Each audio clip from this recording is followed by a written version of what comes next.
All right. There we go. Boom. Look at this. We are here. We are live. And I don't use this screen card, and I always built it, and I don't really use it. So since the beginning of the stream, actually, wait, what am I doing? I can keep that on, and I can just turn it off for myself. Boom. But yeah, this little end card, boom. You see that right there? You see that? See those green text? Do it. Thank you. And we're gonna be talking about the throw myself here. We're gonna be talking about the Linus stuff. Yeah,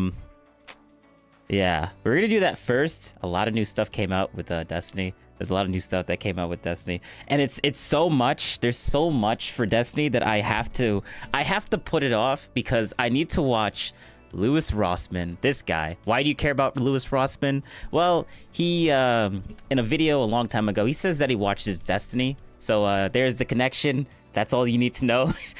This guy, that's where the connection starts and stops. He said that he watches Destiny sometimes, and that's it. So yeah, that's why we're gonna be watching Linus Rossmann. Also, mostly because he has the, as you can see, we got Linus Tech Tips. He is a content creator. Linus is a tech, or the channel is like a tech reviewing thing. It has 16 million subscribers. They're big. They're very big. Big thing. Yeah, big stream. They review tech. It's my argument, or actually, Linus himself said it himself. This is not technically, like, the channel is supposed to be like a tech review thing, but it's entertainment first. So like there might be some inaccuracies and stuff like that, which shouldn't be a big deal. But these guys made it a big deal one time, and I'm like, wait, aren't you guys supposed to be like some entertainment type of channel? Like, I thought you were entertainment first. What happened to that? Like, we all heard what you said in that podcast, Linus, and maybe we'll go into it. But we need to watch the hour-long video of, basically, there's some drama between Linus, this guy, and Hardware Unbox, which is hey everyone, welcome this back. guy, Steve. And yeah, we're gonna cover that drama first, and then we'll get into the Destiny stuff. Where is it? Like, we have Brianna Wu. We're gonna be talking, like, this is a 3-hour thing. We got, well, we don't need to wait. What is this? Oh, we already watched this. This is irrelevant. We also have Erudite. She's been getting a little hit, but not this specific video. We're not gonna watch this one. But Turkey Tom, he has all of the information. We're gonna go chronologically, basically, and they're all like basically 2 hours long. That's why I'm like, let me do the Destiny, the Linus Tech Tip stuff first versus Linus Rossmann before we get into all of this. Wait, let me just throw myself. Boom. Not sure why that happened. Wait, let me see. Did that? Oh, okay. I just didn't. All right, whatever. But yeah, we got the response video. This is probably the video that I want to watch the most. Not gonna lie. Talking to Erudite about Destiny's allegations. This was such an eye-opening video on the character of Erudite, and let's just say, Erudite, this lady. Destiny is very, very lucky to have someone like her in his life. And that's what we're going to leave it at. So we also got that. And then everyone is dropping Destiny. I didn't even watch this one yet. Not really sure where this is going to go, but whatever. Yeah, and that's basically what we're going to cover. Everything else up here that I got is just random videos of like Destiny and stuff like that. And Timcast IRL. Maybe we'll go into this. This is like the last. This is the bottom of the barrel. The whole Trump's agenda. And who was it? Oh yeah, this guy. I was supposed to do so. Oh, I never actually talked about. Where is this guy? Where is this dude? The Orbiter, Destiny's Orbiter. This guy. What's his name? Jess or Josh or Pondering Politics. This guy. Yeah. Maybe we'll do something about that. Highly doubt it. But let's watch Linus Rossmann basically delete. Or rip Linus a new one. Let's just say that. This is legit. Hey everybody, how's it going? Hope you're having a lovely evening. This is going to be a different video than a lot of the videos I've done on this channel. I usually am a bit more excited for it. I did this video already, and then my file was just complete corrupt garbage. The audio, the video, everything. Don't know why, it's just garbage. I was able to use Whisper and Speech Note to get a transcript of it, so you may see me looking at the screen every now and then. I feel like I got everything out exactly as I wanted the first time, and I don't know how to really reproduce that. I don't usually read from the screen, but you may see me do that from time to time because I've already done this video. If anybody has been watching this channel for any length of time, you probably understand that I have a deep and fundamental disdain for influencer culture and where it has gone. I believe that there is a lot of rot on this website. He's talking about me. He's talking about me. Maybe, not really. Wait. Let me check the auto toggle thing. Oh, is it not? Okay, whatever. I'll fix it while we watch this. Within influencer culture in general. I did a video about this with brand safe influencers with Marcus Brownlee last year, where he did this greenwashing interview with Apple, not asking a single difficult question, not challenging any of what they were saying, and just completely just allowed this complete pile of garbage to be fed to 15 or 18 million people. I did a video on Christmas Eve talking about what I think it takes to be a real influencer, and I told the story of somebody that inspired me. This video is going to be, I would say, part 3 in that series. I made a community post about Linus from Linus Tech Tips, and I went over a lot in that post that bothered me about the way he presents himself and the actions that he takes. And I stand by what I said in that post. I stand by all of it. And I wanted to do a video that goes over why. What sparked that post was a video that I saw, and it was a video where the title had changed 3 times. It also presented some items from Steve at Gamers Nexus that bothered me. It would have bothered me regarding virtually anybody. Steve is essentially here is just an example.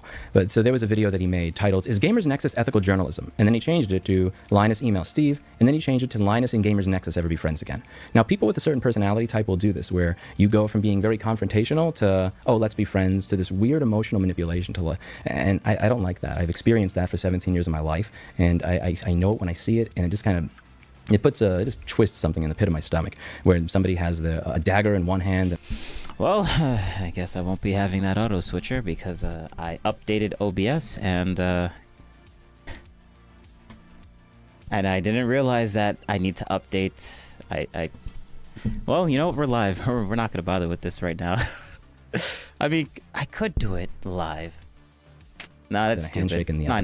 Let's not do that. And in this video, he was discussing Steve's coverage of him, and he was putting the word morality on the screen from a dictionary, and he was saying, kind of implying that Steve is not moral because of how he covered what Linus had did, and I believe that he successfully shifted focus from his own actions and his own lack of morality onto somebody else. And one of the things that I'm going to be going into in very great detail in this video is that it's not only Linus that I'm aggravated at. I'm considerably aggravated at Steve from Gamers Nexus for a number of reasons. And one of them here is that he has allowed other people to choose the yardstick by which he's measured, and he never takes that yardstick and tries to measure the people who were applying that standard to him. He has accepted the premise of assholes in many ways. He has changed the way he acts as a result of it, and I'm going to go over how I think that should change. So in that video, he's discussing Steve Burke's video, where he's talking about a company called Honey. What is Honey? For those of you who have not followed this, it's a company that creates a browser extension that is closed source, that tries to find coupon codes for you and then input it when you're checking out on a website. So if you've ever been to oldnavy.com, sketchers.com, newegg.com, any website where you buy stuff, you usually see a little box where you can input a discount code. And sometimes you can get free shipping, sometimes you get 5% off, $2 off, whatever it is. It's annoying. Oh yeah, this drama stuff happened all... Wait. This Honey thing, the Honey scandal, I probably should have a video of this. Honey. I think literally if I put Honey extension, videos,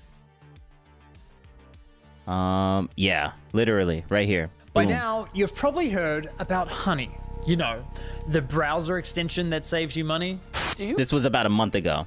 You have Honey installed? What's Honey? Oh, no. Honey. Honey is a free browser extension. Free browser extension. Free browser extension. Why we're talking about Linus in the first place? Because like Linus was literally promoting it, and then when it comes out that Honey is actually scamming people, Linus doesn't say anything.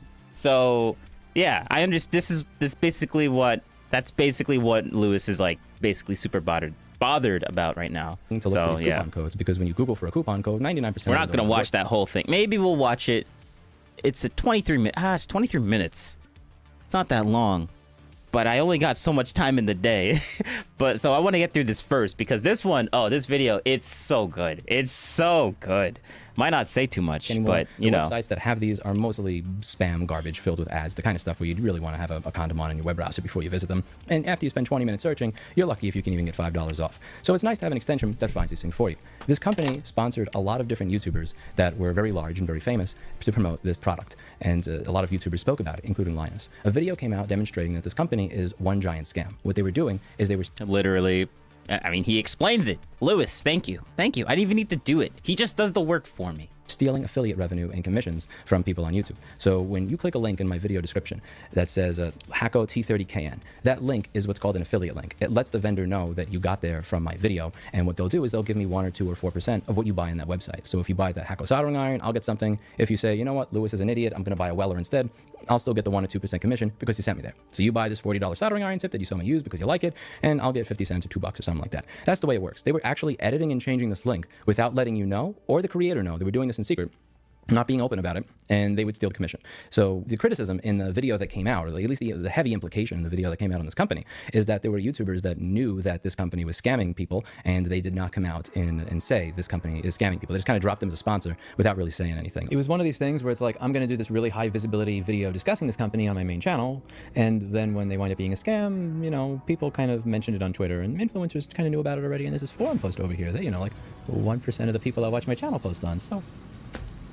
We'll get into this. What bothered me about this thing? So Linus took money to advertise a service that he admits he learned was stealing from people. And Linus's defense in several of his videos has been that I thought they were only scamming these people. I didn't know it was scamming the people that I advertised it to.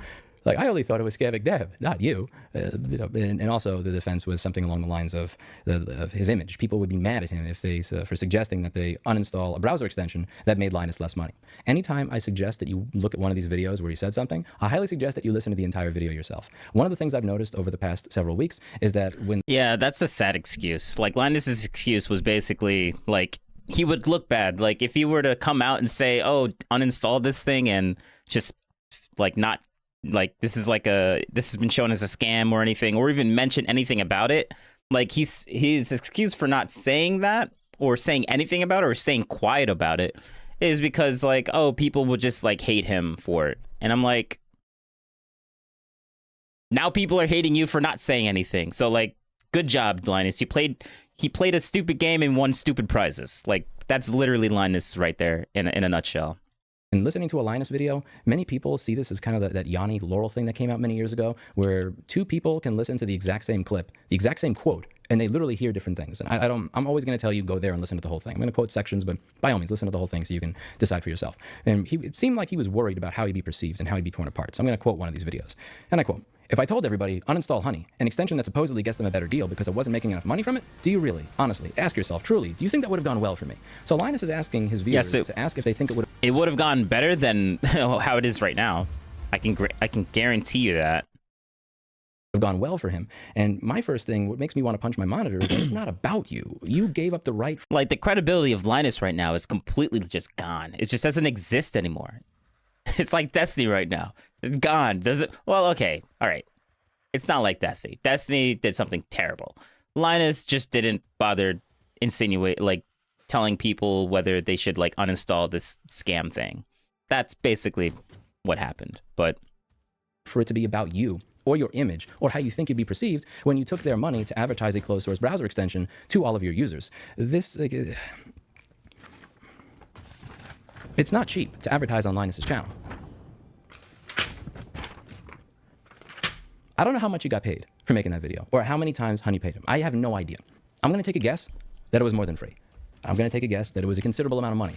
So this is one of the things that goes back to a video that I did about 9 years ago about something I learned from one of my good mentors, Dino, when I was 19. He had a saying, it's, if you're going to be the bitch, you be the whole bitch. Or very similar to what Eddard Stark said in Game of Thrones. He who set the sentence must swing the sword. Or in this case, he who takes 10 or 20 or 50 or $500,000 or whatever to advertise a scam on his YouTube channel must then use that same YouTube channel to tell his audience when he learns that they are a scam. Like, I don't hear him saying, I was dangerously concerned about the data privacy of those users. years. I don't hear him mentioning that their privacy policy says that they will keep your data for 10 years and that they collect that data and they use it to target ads at you. And above all, the big elephant in the room here is just that when later on he gets mad that there's not context that was added. I'm going to add that context and I'm going to show you why I think it makes it even worse. People who are willing to scam people that are worth tens to hundreds of millions of dollars might be willing to scam people that are worth nothing.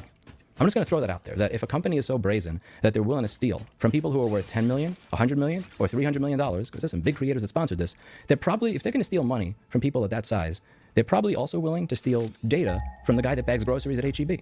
Linus, if he wanted, could afford to hire a top-tier law firm. He could get Quinn and Emanuel on retainer if he wanted to sue these companies and bury them for their misdeeds. And they went after him and still stole from many others. If they're going to steal from people like that, why wouldn't they steal from somebody like you or I? Why wouldn't they steal our data? This is a closed source browser extension. It sees everything that you're doing in your browser. It knows your name because you are checking out on these websites. It knows what you're buying because it can see. It knows the political websites that you go to. It knows the videos you watch. It can build a total, complete profile on you. And God only knows what they are doing with that data. There's a lot of talk on the context that was missing from Steve's video, the additional part of the video clip that he didn't play. And that's what people are really hinging on here. The context that Linus is referring to is what he explained during this January 4th stream. So I'm going to read you the entire thing. 4 years ago, if I'd said, uninstall this extension that gets you a better deal, people that say ad blocking is piracy and that it circumvents compensating the creator, watch how predictably the chat is going to blow up and say that's... Oh yeah, Linus's whole take on like, blocking ads, having an ad blocker is equivalent to basically being a pirate. And if anyone doesn't know what a pirate is, it's not literally a pirate, but like if you pirate games, basically you find websites and that sell games for free. Well, they don't sell games for free, but that's basically what a pirate is. They take games that are supposed to be paid for and they get it for free and they download it, and that's what they mean by pirate. But like he was basically equating people using ad blockers as to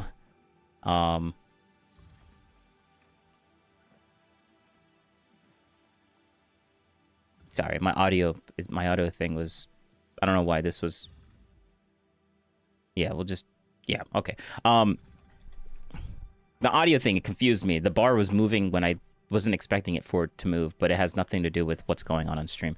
Man, I lost my train. Well, not really. Like, yeah, the Linus Tech Tips, or Linus Sebastian, I'm gonna name drop him basically. This little dude is the can you even see that? Oh, you can. Oh well, whatever. Doesn't matter. Yeah, we're just gonna keep going. It's totally different. It's not totally different. It's related though. It's very closely related. I'm spreading the word for the smaller creators, but that argument doesn't save me here. And it's not going to save me if I tell people to uninstall this extension that gets them a better deal so that small creators can get their affiliate revenue. Are you kidding? Yes, it will save him. Like, what do you mean? I mean, the issue is that, okay, he's gonna get into it. Like, but notice how everything, like, he's reading the quote from Linus. Linus is only talking about him.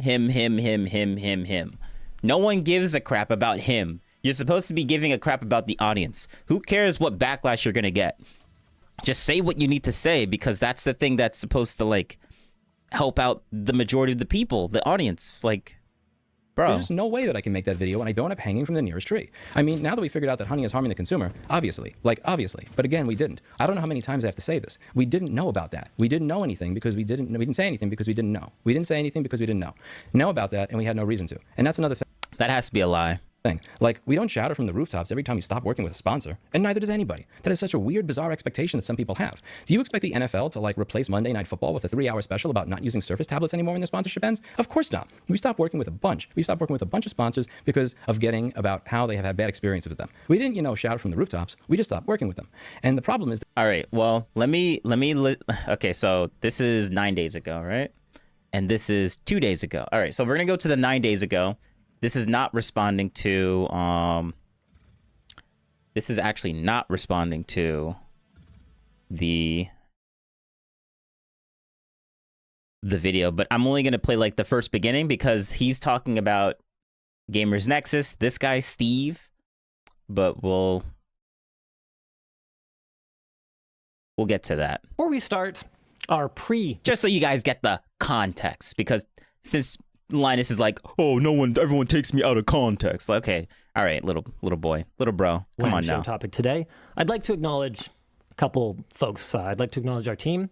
who works so hard to deliver outstanding content to our community. And second, I'd like to acknowledge our community. No one's perfect. Yes, even us. And for as long as Linus Media Group has existed, you guys have been there to help us. You've held us accountable when we've gone astray, and you've also supported us when an attack against us is unfair, and it's time for someone else to be held accountable. Earlier this week, Gamers Nexus took Oh yeah, these guys are Canadian. us out of context again, and I can't keep ignoring this sort of thing. Linus recently in a WAN Show episode said the following regarding why they did not make a video when they found out about the way Honey works years ago, in response to how he believed he might be perceived if he had raised awareness to Honey's actions when his team discovered them. Everyone's mad at me. It's that simple. I'm spreading the word for the smaller creators. That argument doesn't save me there, and it's not going to save me if I tell people to uninstall this extension that gets them a better deal so that smaller creators can get their affiliate revenue. Are you kidding me? There is just no way that I make that video and I don't end up hanging from the nearest tree. Well, that's the video we're making right now. And if that were to result in backlash like he thinks it would, then so be it. Even if we ignore how disingenuous it is to compare the climate today and what we know today to the climate years ago when we originally dropped our Honey sponsorship, our regular viewers will know that I provided additional context that dramatically changes the meaning of that quote. I mean, I don't expect everyone to agree with my viewpoint. It's Wait. You have additional context where this quote... Hold up. Where this quote doesn't sound as bad. Is that what he's saying? Hey, everyone. Before we start our pre-WAN show, So be it. climate from the article, so that doesn't that simple. To Honey's actions when his team discovered them. Everyone's mad at me. It's that simple. I'm spreading the word for the smaller creators. That argument doesn't save me there, and it's not going to save me if I tell people to uninstall this extension that gets them a better deal so that smaller creators can get their affiliate revenue. Are you kidding me? There is just no way that I make that video and I don't end up hanging from the nearest tree. Well, that Yeah, what other context could make that better? I want to know that. I want to know what other context could that make that better? And I think that's all I really want to go over with this, because like that's all. I mean, we'll get it. You know what? I'll let Linus It is to compare grandstand a little bit. Even if we ignore how disingenuous it is to compare the climate today and what we know today to the climate years ago when we originally dropped our Honey sponsorship, our regular viewers will No one's telling you that you were supposed to know years ago when the Honey thing dropped. The Honey thing dropped a month ago. We're not talking about years ago. Like, this is the manipulation that he's trying to do right now. It's bullshit. It's bullshit. Like, we're not talking about years ago. We're talking about a month ago. You didn't say anything. That's what we're complaining about. Stop changing the subject. know that I provided additional context that dramatically changes the meaning of that quote. I mean, I don't expect everyone to agree with my viewpoint. It's very clear that not everybody does. But what I do expect is for it to be fairly represented. And this particular instance of misquoting is bad enough that many from Steve's own community have used words to describe it like disappointing, misleading, disingenuous, and straw man. To my Yeah. All that is fair game. Now, let's see. Are you going to disprove any of that? Or are you just going to, like, make yourself the victim? knowledge, no retraction has been issued, even though I believe it is unlikely that the volume of comments about this went unnoticed. Why would a retraction come in? Like, you didn't disprove anything that they said. Why should there be a retraction? Are you going to explain that? Or are you just going to, like, say, oh, there should be one, therefore it is? Just by Steve and his team. You guys may remember another video Steve made about us back in August of 2023. But what you might have missed is that his treatment of us then was part of the same pattern of poor ethics and misrepresentation. To be clear, many points in his video. Bro, look, he's literally reading off a script right now on what he's talking about. His apology for why he didn't say anything about the honey thing when it dropped a month ago, this is his apology. This is, like, he's literally reading off a script. The corporate bull that's coming out of this guy's mouth right now is disgusting. Just listen to it. The corporate PR bull crap. Let's just say that. Were valid, but many others were not. and it was due to fundamental flaws in his approach. All right, let me go back a little bit because it actually just, like, I need to be quiet. But what you might have missed is that his treatment of us then was part of the same pattern of poor ethics and misrepresentation. To be clear, many points in his video were valid, but many others were not. And it was due to fundamental flaws in his approach. Not careless or sloppy flaws, but objectively unethical, I'm sorry, but many of his points are good, but a lot of them weren't. Therefore, all of it's bad. So let's just focus on the bad now. And I'm like, okay, all right, good job, Linus. Journalistic flaws. You shouldn't take my word for that. While I do often report on things and I do my best to act in the community's interest, I'm not a journalist. So why don't we instead look at ethicsandjournalism.org? They have some good articles on subjects like bad news bias and right to respond. Or maybe we could look to the BBC. You can pick your poison. The point is that while not every publication... You're just gonna throw up links and screenshots and not actually say how this applies to GN at all? Gamers Nexus. GN is Gamers Nexus. Good job, Linus. You literally said nothing there. Look at these. Just look at those guys. Don't listen to me. Listen to those guys. They're obviously saying what I'm saying is correct. And that's the assumption this manipulating piece of crap is trying to do to you.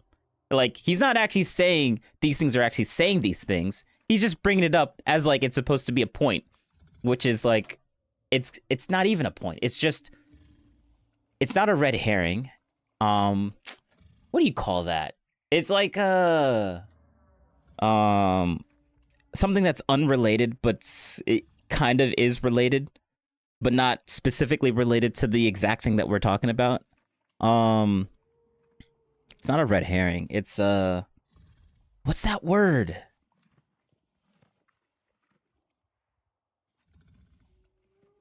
Whatever. I can't think of it right now. Has exactly the same rules. There are plenty of helpful resources out there that outline the generally accepted standards and ethical responsibilities of a journalist. It's clear reading any of them that Steve's approach in recent years falls short in numerous ways. If you prefer a video summary, here's a convenient one from Dr. Ian Cutress of More Than Moore. The story Gamers Nexus provides is one specifically about Linus Media Group, which changes the nature of such a topic.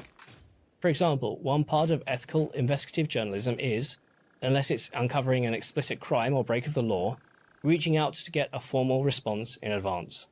Gamers Nexus did it with Principled Technologies, and that blew up. Gamers Nexus did it with Newegg, and that blew up. Somehow, those companies got special treatment, but Linus Media Group did not. This isn't me sticking up for Linus Media Group here, but I'd be interested to hear the reason for the disparity. Steve, in his update video, explicitly states he doesn't have to ask permission, but that's not the point here. Reaching out to Linus Media Group wouldn't stop you from posting your video, just like it didn't stop you him posting the Principled Technologies or Newegg videos. The precedent set for the last... Sorry, I wasn't listening. Like, what bullshit is this guy saying? Summary. Here's a convenient one from Dr. Ian Cutress of More Than Moore. The story Gamers Nexus provides is one specifically about Linus Media Group, which changes the nature of such a topic. For example, one part of ethical investigative journalism is, unless it's uncovering an explicit crime or break of the law, reaching out to get a formal response in advance. Gamers Nexus did it with Principled Technologies, and that blew up. Gamers Nexus did it with Newegg, and that blew up. Somehow, those companies got special treatment, but Linus Media Group did not. This isn't me sticking up for Linus Media Group here, but I'd be interested to hear the reason for the disparity. Wait, what? The summary.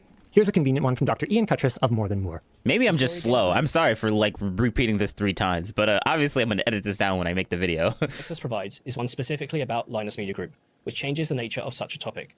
For example, what is that? That's why I'm going to get so confused. Like, what does that sentence even mean? What? Is one specifically about Linus Media Group. Like, the first sentence, what does that even mean? In recent years falls short in numerous ways. If you prefer a video summary, here's a convenient one from Dr. Ian Cutress of More Than Moore.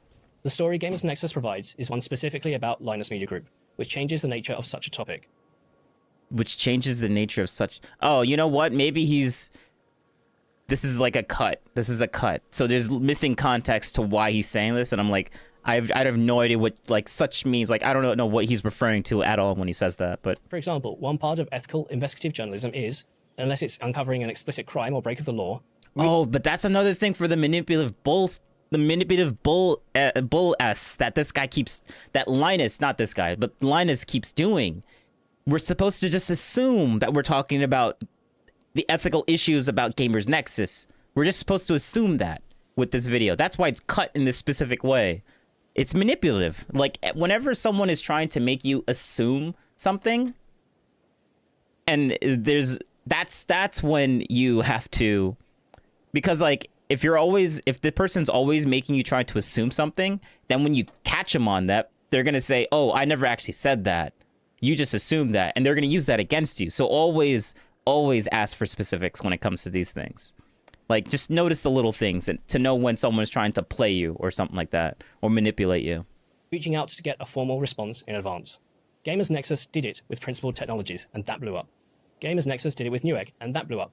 Somehow, those companies got special treatment, but Linus Media Group... What does it mean by blew up?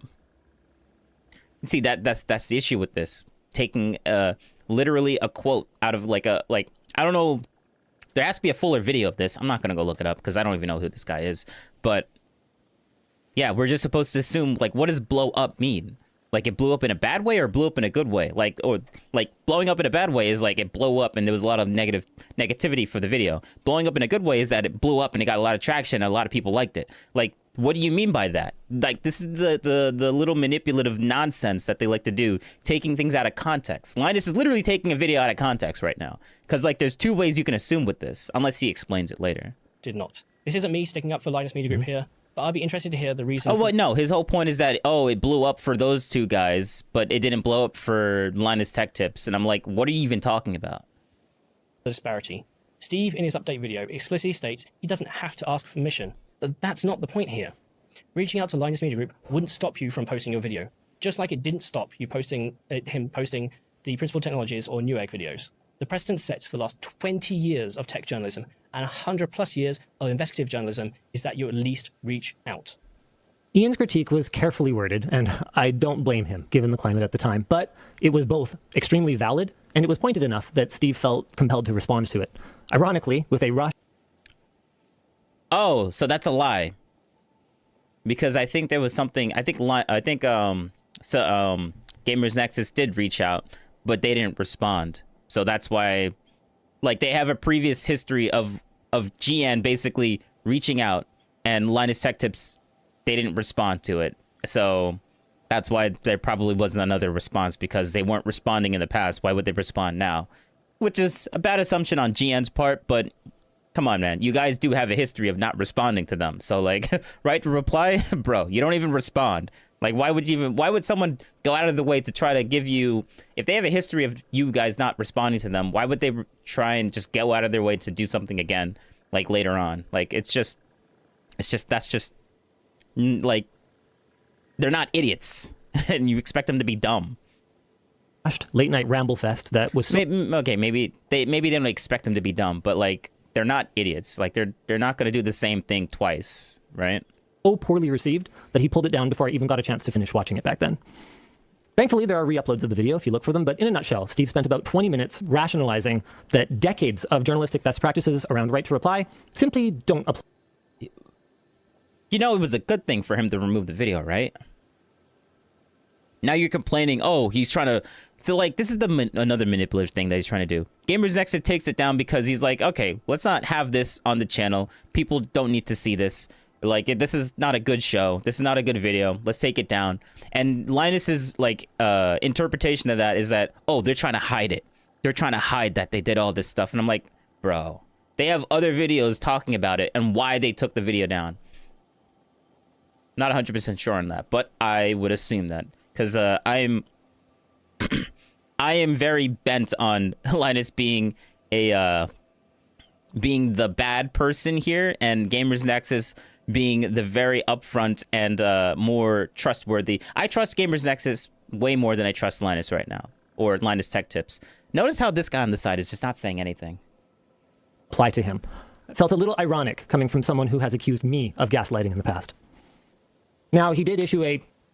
There was a ton. I'm just going to keep going. Like, I saw the manifesto that Gamers Nexus put in, and for him to say gaslighting is such a projection on Linus's part. Oh, bro. is okay. sort of retraction via a community post that you can still find on the channel, where he committed to republish that video at a future date, but he said that it would be within a broader channel update, so I'm not actually sure if that ever happened. And either way... Oh, you're not sure? Oh, okay. Yeah, you only know of all the bad things that Gamers Nexus did, but if you're going to look up anything and give Gamers Nexus any type of, like, good, like, credibility in any such way, well, we don't even know. Okay, feign ignorance on the good stuff that might be true. Okay, good job. Good job.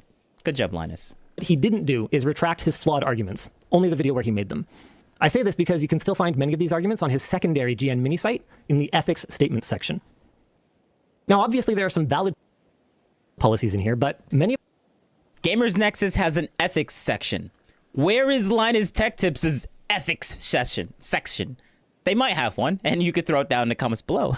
But like, as long as from at the time of this video or the time of this stream, I have no idea if that's even true. I'm gonna assume that it's not true, and maybe that's a bad thing for me to do right now. But I'm kind of bent in like, I'll bet like $2. I'll bet $2 that Linus doesn't have that TechStip doesn't have like an ethics section, just like how Gamers Nexus has.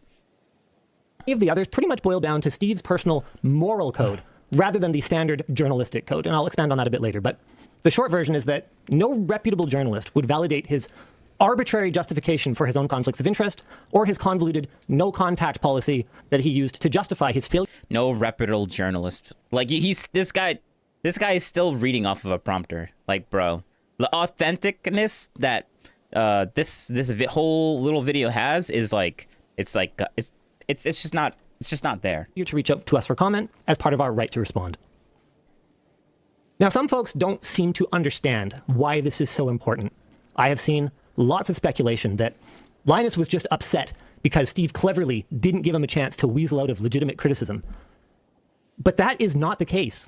We have proven over the years, again and again. Actually, bro, that is legit. That is so true. Actually, wait, list that again? Linus was just upset because Steve cleverly didn't give him a chance to weasel out of legitimate criticism. But that is not the case. That is the case. Look at this guy squirming over here. He's like, oh man, I can't. That's probably true, but like, I don't know. And let's see, does Linus look back at the prompter to see if he needs to respond to this or not? We have proven over the years, again and again, we welcome constructive criticism and we go out of our way to maintain open communication. Bro, he's still looking down. Okay, yeah, the authentic. We're done. We're done with the video. We're done with the video. We are done. All right, so this video right here, the beginning half, is when we start to talk about this guy's video, basically. Let's delete that.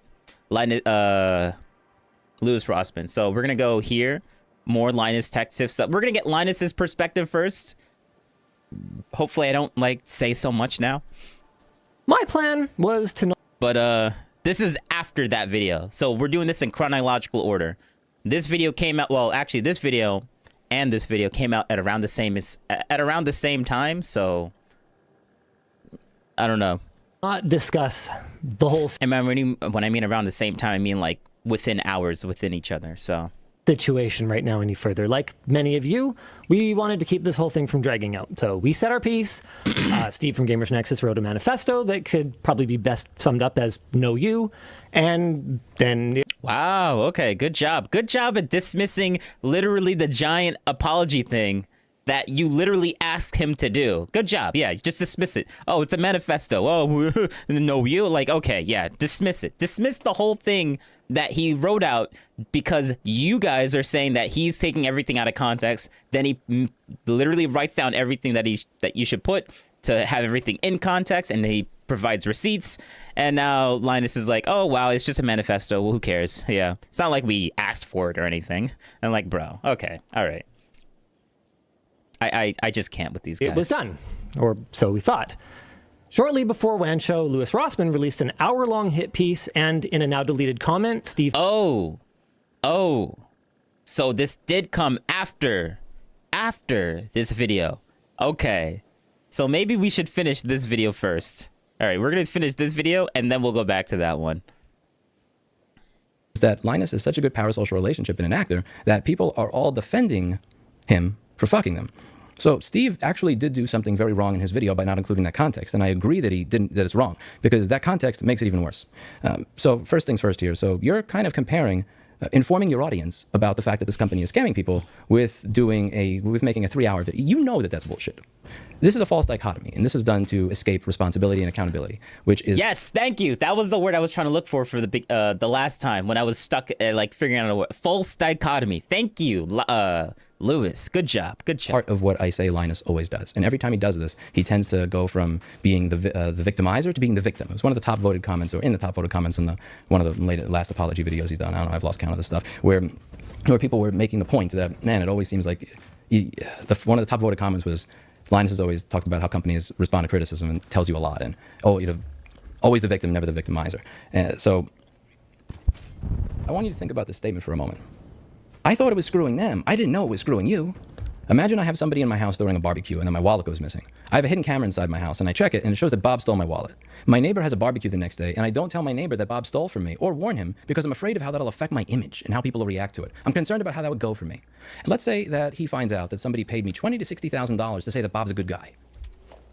This is the level that Linus stooped to. And this motherfucker has the gall to put the word morality on screen and read the dictionary definition of that shit to criticize Steve Burke. Steve Burke ain't perfect. He's a flawed man. But get the fuck out of here with that shit. These people that pay you this much money, they're not paying this much money for you to have a fucking forum post made. They're not paying this much money. This is why I like this guy, man. He just says it. No filter. Let's go. Tear him a new one. Because they read a tweet by somebody that you know. They're paying this much money to be in a high visibility video. In another video, he's talking about how there was a post on our forum about this that somebody made on our forum, and somebody else had made a tweet about this, and there was a Medium post. I had no idea that Honey did this. Do you know why I don't know that Honey did this? Because I don't read your forum. I've seen your videos before. I don't read your forum. I don't read random Medium posts and Twitter blogs. This company paid you for a high visibility video. You know damn well that these people are not paying the same amount of money for a temporary shout out on your forum because your forum has less than 1% of viewership, most likely, of your YouTube channel. I'm just taking a guess there. And that's one of the things that pisses me off here, is that this man that has no standards and no ethics is now going to come out and look at this ungroomed, nerdy man in a t-shirt who builds computers on the internet and tests GPUs and hold him to the standard of a fuck.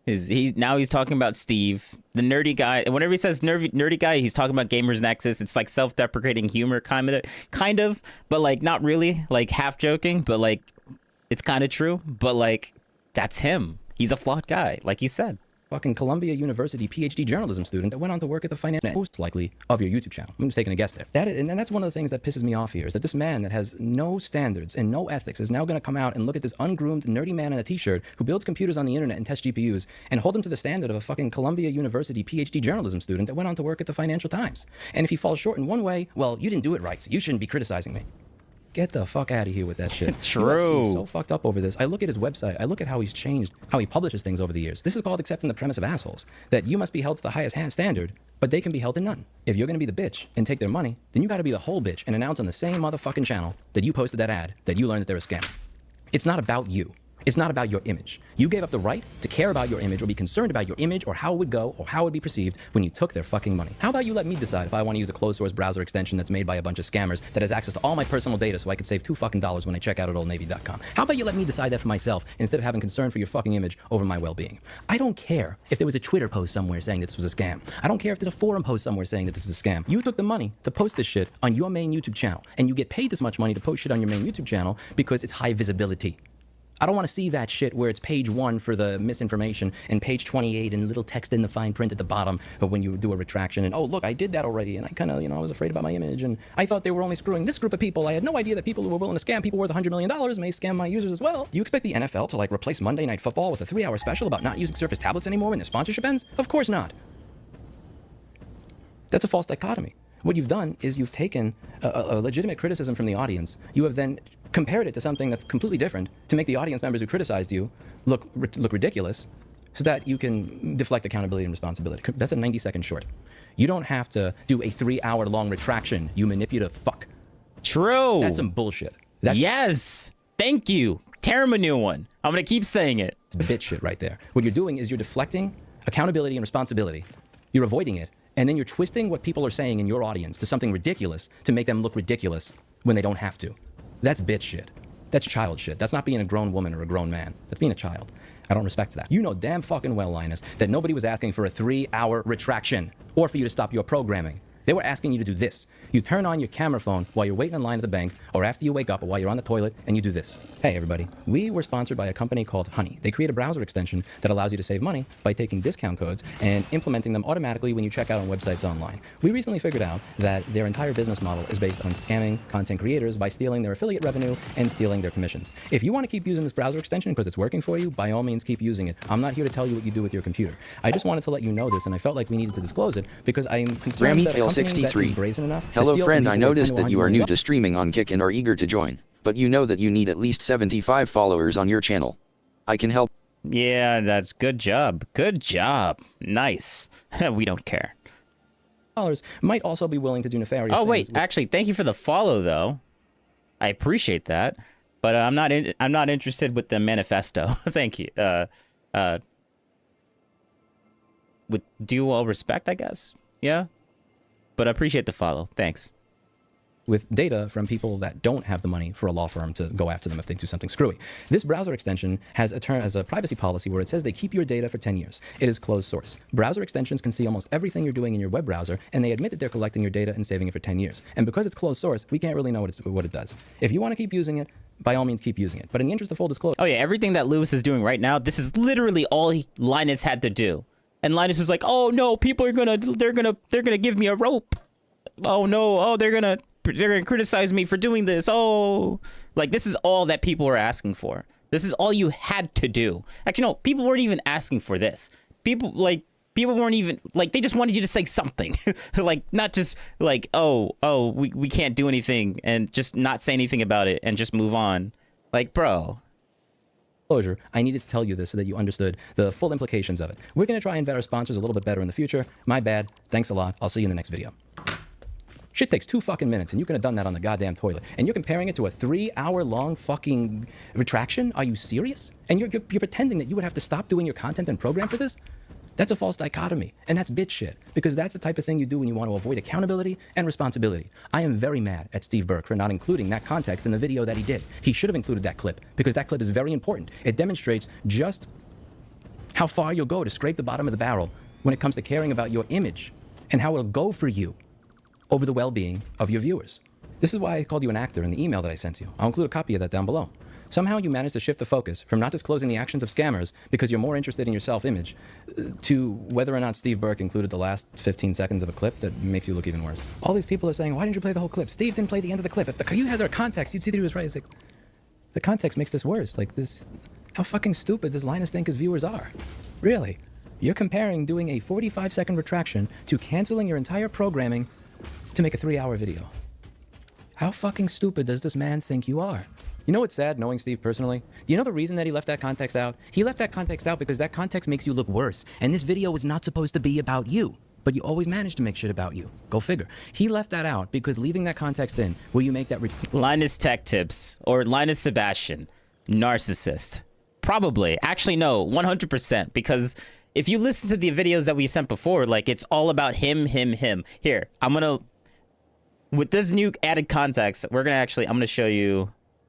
I'm going to show you this because this is actually, with this amount of context, I think this will make a lot of sense now. You've mentioned he had seen the video before it went live, making it clear that, or so we thought. Shortly before... Oh wait, let's just restart the whole thing. Good evening, everyone. My plan was to not discuss the whole situation right now any further. Like many of you, we wanted to keep this whole thing from dragging out. So we said our piece. Steve from Gamers Nexus wrote a manifesto that could probably be best summed up as "Know You," and then it was done, or so we thought. Shortly before WAN Show, Louis Rossmann released an hour-long hit piece, and in a now-deleted comment, Steve mentioned he had seen the video before it went live, making it clear that, at the very least, he was involved in reviewing this video before publication. When other creators reached out to us in support, we explicitly discouraged any escalation, while Steve seems to be doing the opposite. So here we are, more or less forced to respond yet again, but we'll keep it much, much shorter this time. You are not forced to respond. You could literally just ignore this. You don't have to bring up all these quotes. Oh, we're forced to respond. Shut the fuck up. Steve asked me to direct any further communications about his ethical breach and persistent defamatory statements to his lawyer. As I clearly stated before, I don't have a lawyer involved, and I don't want one involved. Yeah, Mr. 16 million subscriber channel that doesn't have a lawyer. Yeah, right. Yeah, right. You can easily afford 10 of them. My God, get out of here. I wrote last week's address. Victim, victim, victim. Always the damn victim. Cry more, man. Myself with feedback from my team, and this much shorter wrap-up will come from me as well. The core issue has not been addressed at all. Notice again, looking at the damn screen over and over again. This is all scripted. Like, this is just, the authenticness is just not there. Like, Sebastian, Mr. Sebastian, come on now. Because of ethical and process errors, Steve published false and damaging information about a competitor. Right of reply matters, both because it is essential for accurate reporting and because scandal travels much faster and is a lot stickier in people's minds than the, oh, oops, never mind, that comes out when the allegations are found to be false. There's actually a good thread on the subreddit that you guys can check out. What allegations were found to be false? There we go again. Another assumption. We're just supposed to assume that what they're saying is true. And when you ask for examples, they're like, oh, but well, this is just scripted. They don't actually like say anything. They don't actually give example. Well, maybe he might. Maybe he might. Maybe actually no. Maybe this right here is the example. Focus on high quality, Patreon. Wait, go back just a little bit. And because scandal, I might be being a little too hard on him. Let's just keep going. Travels much faster and is a lot stickier in people's minds than the, oh, oops, never mind, that comes out when the allegations are found to be false. There's actually a good thread on the subreddit that you guys can check out. That is not the visual for it, but that's fine. The point is that this is so much worse now.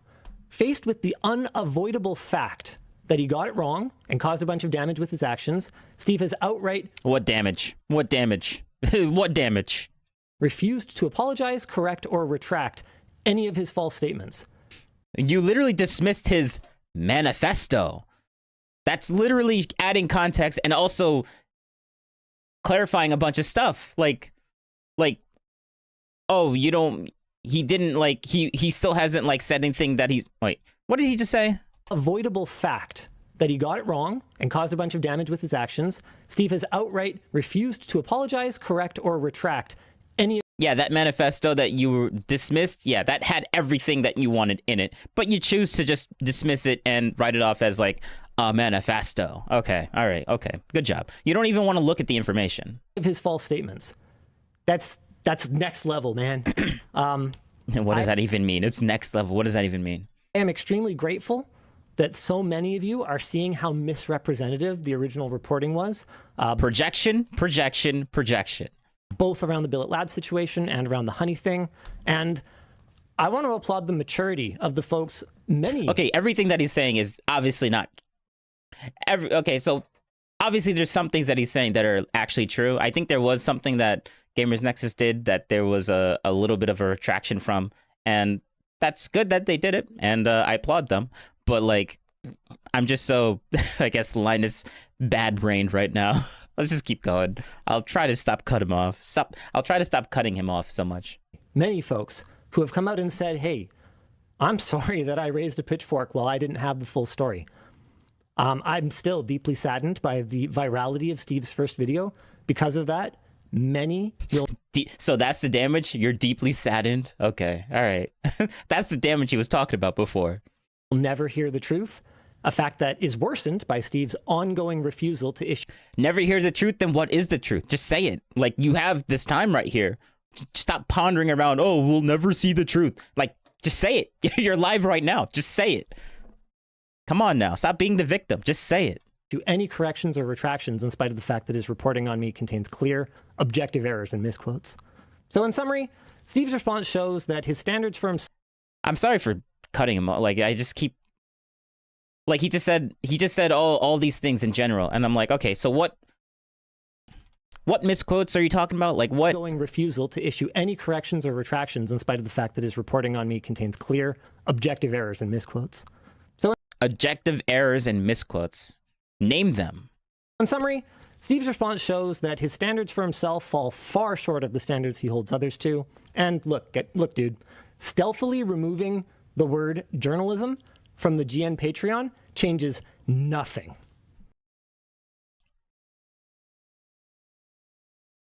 Okay. I mean, sure, yeah, it changes nothing. It doesn't mean anything either. Actually, the only thing this thing means is that they don't think that they're journalism and like they're doing journalistic work. So they took it off to give Gamers Nexus less credibility, which is what you wanted, right, Linus? Isn't that what you wanted? This whole thing is getting, quite frankly, kind of pathetic. Even my, and I quote, terrible response to the original hit piece acknowledged issues on our side, laid out a path forward, which we have taken. I'm so proud of our team.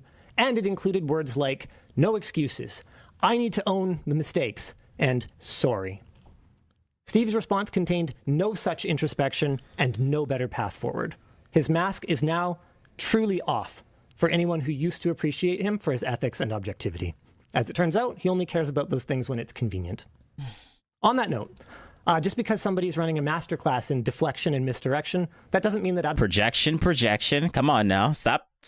Like you're literally doing exactly what you just said. Come on now, we saw the video, and we'll continue the rest of this hour video soon. But absolutely everything they say is wrong. So the last thing I'm going to do today is what you guys rightly expect of me. I will meet my faults and my errors head on. I'm sorry that I used unprofessional language, and if I ever said this. And if I ever said this, what is this? You should have, like, why didn't you just read this? You just throw it on there, and okay, all right. You know what? I'll just keep going. He is actually like, I'll give him credit for putting the thing on screen, but like, I'll just. I'm sorry that I used unprofessional language, and if I ever said this, truthfully, I don't recall it. But if I did, You don't recall it? You have it on screen. What do you mean? It's right there. Read it. Take that back 100%. I'm sorry, and I will work to do better. So where do we go now? I don't know, guys. I see your calls to end the drama, but I can only control my side in this. Your calls to end the drama, bro.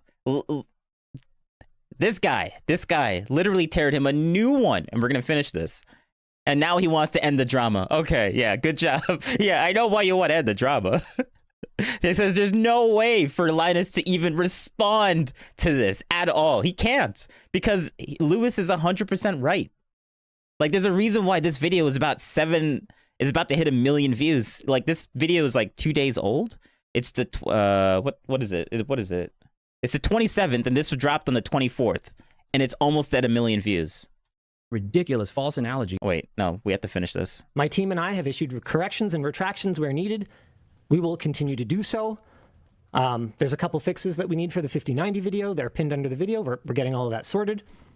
Meanwhile, the other side is spitting on our olive branch, lawyering up, publicly attacking my credibility with no... They're lawyering... Oh my God, another manipulation that he's trying to do here. They're lawyering up, but not for you, Linus. They're lawyering up, but not for you.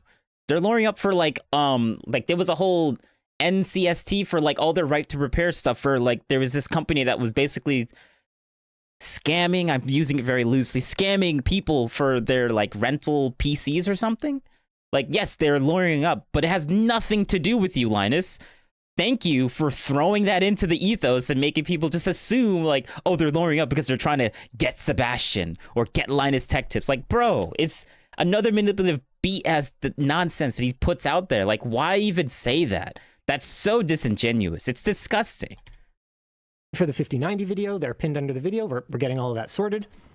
Meanwhile, the other side is spitting on our olive branch, lawyering up, publicly attacking my credibility with no indication that it will end, and now seemingly... I mean, it's justifiably. Like, yeah, you don't have credibility. Like, you attacked your credibility. Like, look at this. Look at this video.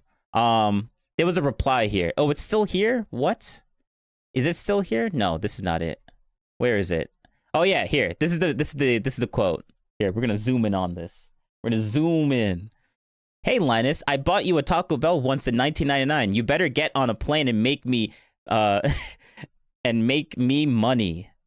Which was, we'll get to that why this quote is relevant in this video soon, but noted it's supposed to be because of this video from Louis Rossmann.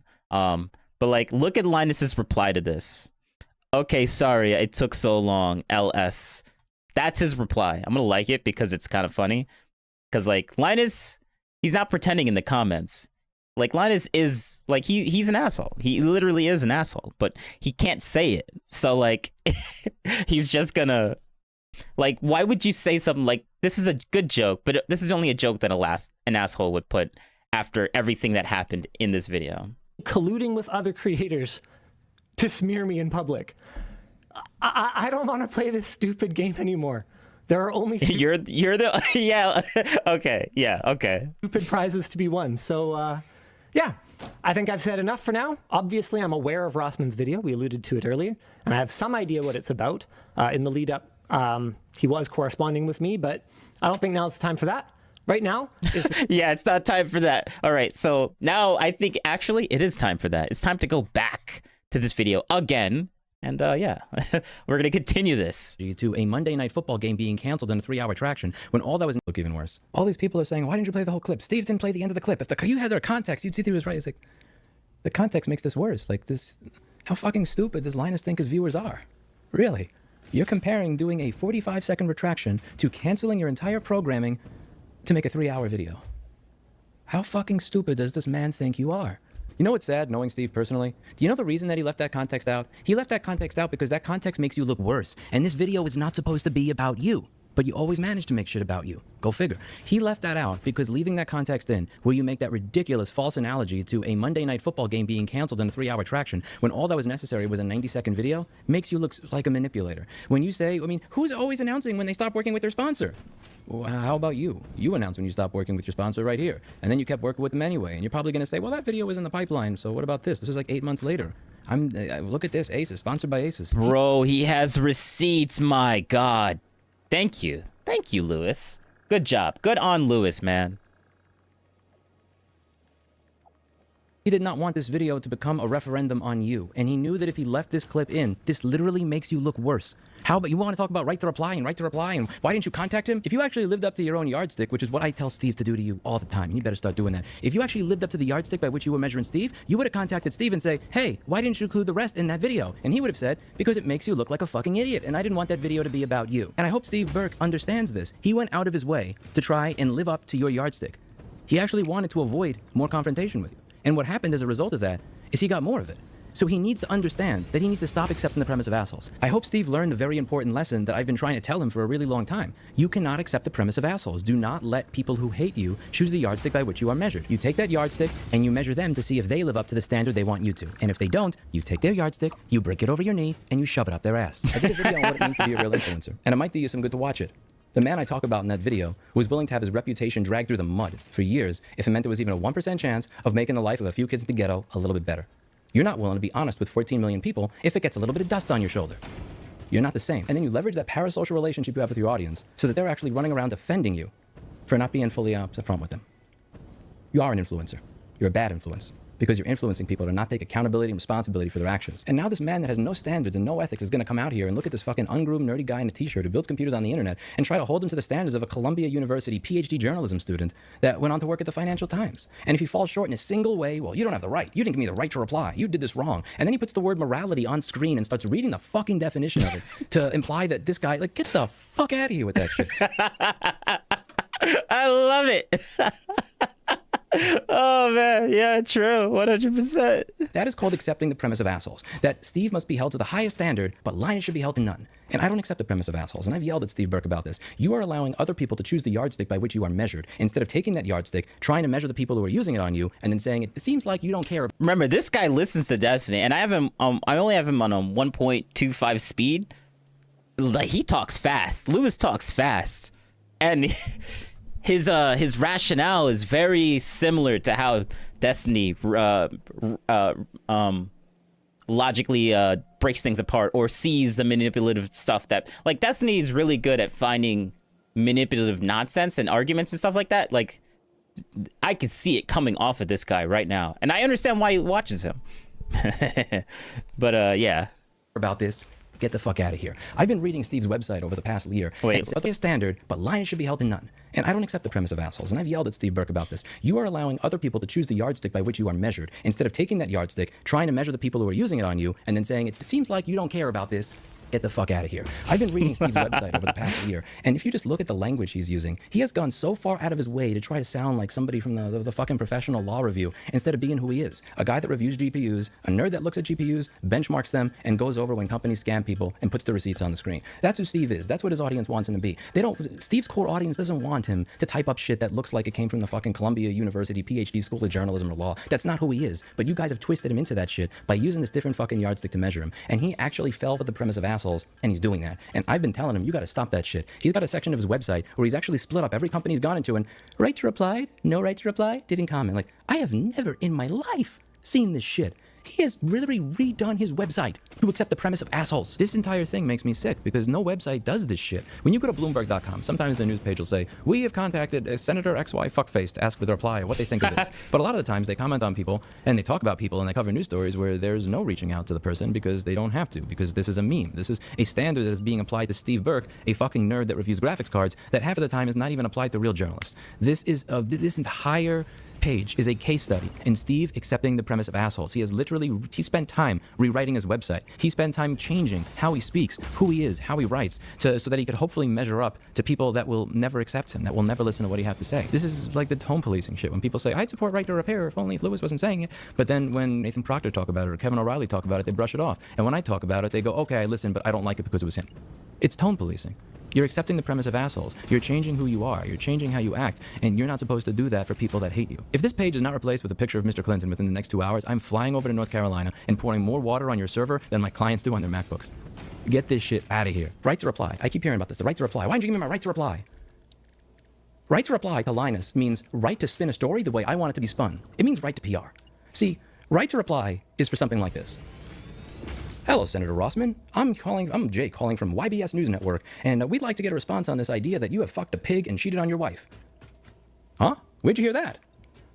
Black Mirror, Episode 1. No, see, that's a television show, and I wasn't in that show, so no. Thank you, Mr. Rossmann. Lewis makes such a good point, and I like his analogies because it works. That's all print. Right to reply is about bullshit, false allegations that have no evidence. You guys have never cared about this in the past on my channel. For 13 years, you've never cared about this when I go over a story. When Charlie Brown goes in front of the Washington State Senate and says that if you go to an independent repair shop, you may get TikTok installed on your phone. And then it gets found out that one of the companies that he represents, Samsung, which was on their website, was actually pre-installing TikTok on people's phones. You don't ask me why I didn't call up Charlie Brown and say, hey, Charlie Brown, it looks like from objective evidence in your own testimony that you lied to the Washington State Senate. Would you like to put a PR spin on that for your own audience? That's not how this shit works. When Kerry Kadolsky at NHTSA decided that she was going to ignore a judge for 2 years that was asking for input on the Massachusetts ballot initiative for right to repair, and she ignores them for 2 years, and then one day after this comes into law, she decides to send a letter to every automotive manufacturer telling them to ignore this law. And I point out the fact that several years ago, before she went to become a top regulator, she was working at a firm that lobbied on behalf of automakers. None of you asked me to call her. None of you got mad that I didn't go, hey, Kerry, automotive industry lobbyist from several years back. It looks like you ignored a judge for several years. It looks like there's a record of that. And then you sent a complete pile of bullshit over to every automaker asking them to ignore a law that was passed democratically via ballot initiative and approved by a judge. Would you like to explain why you did that? When Sarah Faye Pierce from AHAM shows up to a hearing in Nebraska and then says that magtrometers and microwaves may explode if this law gets passed, none of you complained to me in 7 years and said, why didn't you give her a right to reply? Why didn't you call her and say, hello, Miss Pierce, it looks like you made up a word that doesn't exist, and then said that this magical fantasy item called a magtrometer may explode. Can you explain why you lied to the Senate in Nebraska? And can you explain why you made up an item that doesn't exist? And can you please provide a citation for why it explodes? Please put a PR spin on that for your audience before I explain it. Like, that right to reply is a meme here. It's right to PR. It's right to constantly have some sort of bullshit little nitpicky detail that I can use to spin a story in my favor. It's disgusting. It's being used as a method to avoid accountability and responsibility. And I have watched Steve Burke change his entire fucking website. I've watched him change the way he presents things. He changes the way he talks. He changes the way he writes because he's accepting the premise of assholes. He's accepting that people who have no morality and ethics in their own fucking advertising. Yeah. You'll take the money on the main channel to advertise it, but God forbid you make a fucking mention on the main channel of it. I gotta go to Twitter. I gotta go to Medium. I gotta go to some random forum to figure out that this company's full of shit. I have 2 million subscribers. I use affiliate links. I didn't know about Honey. You know why I didn't know about Honey? Because I watched your channel. I don't read your fucking forum. I don't read random shit on Twitter. I don't go searching on Medium for a product that somebody recommended to me 2 years ago on a high visibility YouTube channel. You know that. This man, with no ethics and morals regarding this shit, is going to have the fucking word morality from the dictionary on the screen and be reading it and using that as a yardstick to get the fuck out of here with that shit. See the standard that I hold myself to, and I don't even think it's a high one. When a company does... Bro, his use of the F word is it's like an art style. It has to be. Didn't even pay me. There's a piece of repair shop software called Repair Shopper, and it's awesome. You can hook it up to your phone system. It does all sorts of cool stuff. Here I did a 22-part video series on how to set up a phone system that you can use with Repair Shopper. And I've also done other videos promoting this piece of software because it works really well, and I thought my viewers would make use of it since I have a lot of Repair Shop viewers. I never got paid to do these videos, ever. I was not sponsored by Repair Shopper. Recently, they started screwing people, and they did this bullshit where they're using AI to collect the data and train it and do all this messed up shit, and I decided to do a video on it. It was all caps. Opt out of Repair Shopper data collection now. A nice, very, very provocative thumbnail over here. And I also followed up later. I never even thought about my self-interest or my business while I was doing this. I had to have one of my employees point out to me, hey, Lewis, you realize we're still using this and it's going to take us a month or two to migrate off, right? So when you do these videos and you piss them off, and if we haven't migrated yet, we're kind of fucked. Thank you for purchasing a license for these Fix-It Awesome Shop products. Cool. It never even entered my mind that like, to care about my business first. I have 2 million subscribers. I told people on my main YouTube channel to use this. People who watch my channel may have switched over to this piece of software. So the first thing that I need to do is rush over to this channel and let them know to stop using it immediately. I was the bitch. I recommended the software on my main channel. Therefore, I must be the whole bitch and tell people to opt out of this piece of software on my high visibility YouTube channel. I'm not going to take this and put that on my throwaway live channel for koi fish. I'm not going to take this and put it on boards.rossmanngroup.com. I'm not going to make a pinned message in my Discord because I realize that people are not looking for that message there. I told them about this on the main channel. Therefore, I tell them to leave on the main channel. If I have that standard for myself about something that I did not even take money for, why is it wrong that we have that standard for influencers that have built $20 to $100 million companies off of advertising shit? I don't think it's a lot to ask. Next I want to go over is the part that has twisted my stomach more than all, and this is something I should have went public with 5 or 6 years ago. I strongly regret not doing that, because God only knows how many people he's tried to manipulate in a very similar way to this. This is a screenshot of, I'll explain the entire context of it, but this is a screenshot of an email that I got from Linus after announcing why I wasn't attending LTX in 2019, after going back and forth 2 or 3 times where they said they wanted me to pay for my +1 to show up. The email here that makes me sick is, I also really don't understand... We got receipts! Thank you. Even more receipts. Even more. So much receipts, man. Agree with your overall tone. Don't act like this relationship has been all give and no take for you. Yeah, you help us fix this iMac, but we were perfectly capable. Bro, the manipulate. That's what I'm saying. This is proof. He is a manipulator. He's doing this manipulative. CHEAP viewers on link ER178WF0. BS. Garbage. No one do that. And you actually broke it during your rough handling, causing us... Got a scammer in our chat. I kept quiet about it, and I absorbed that because I appreciated your involvement for the sake of our fans. We lost my...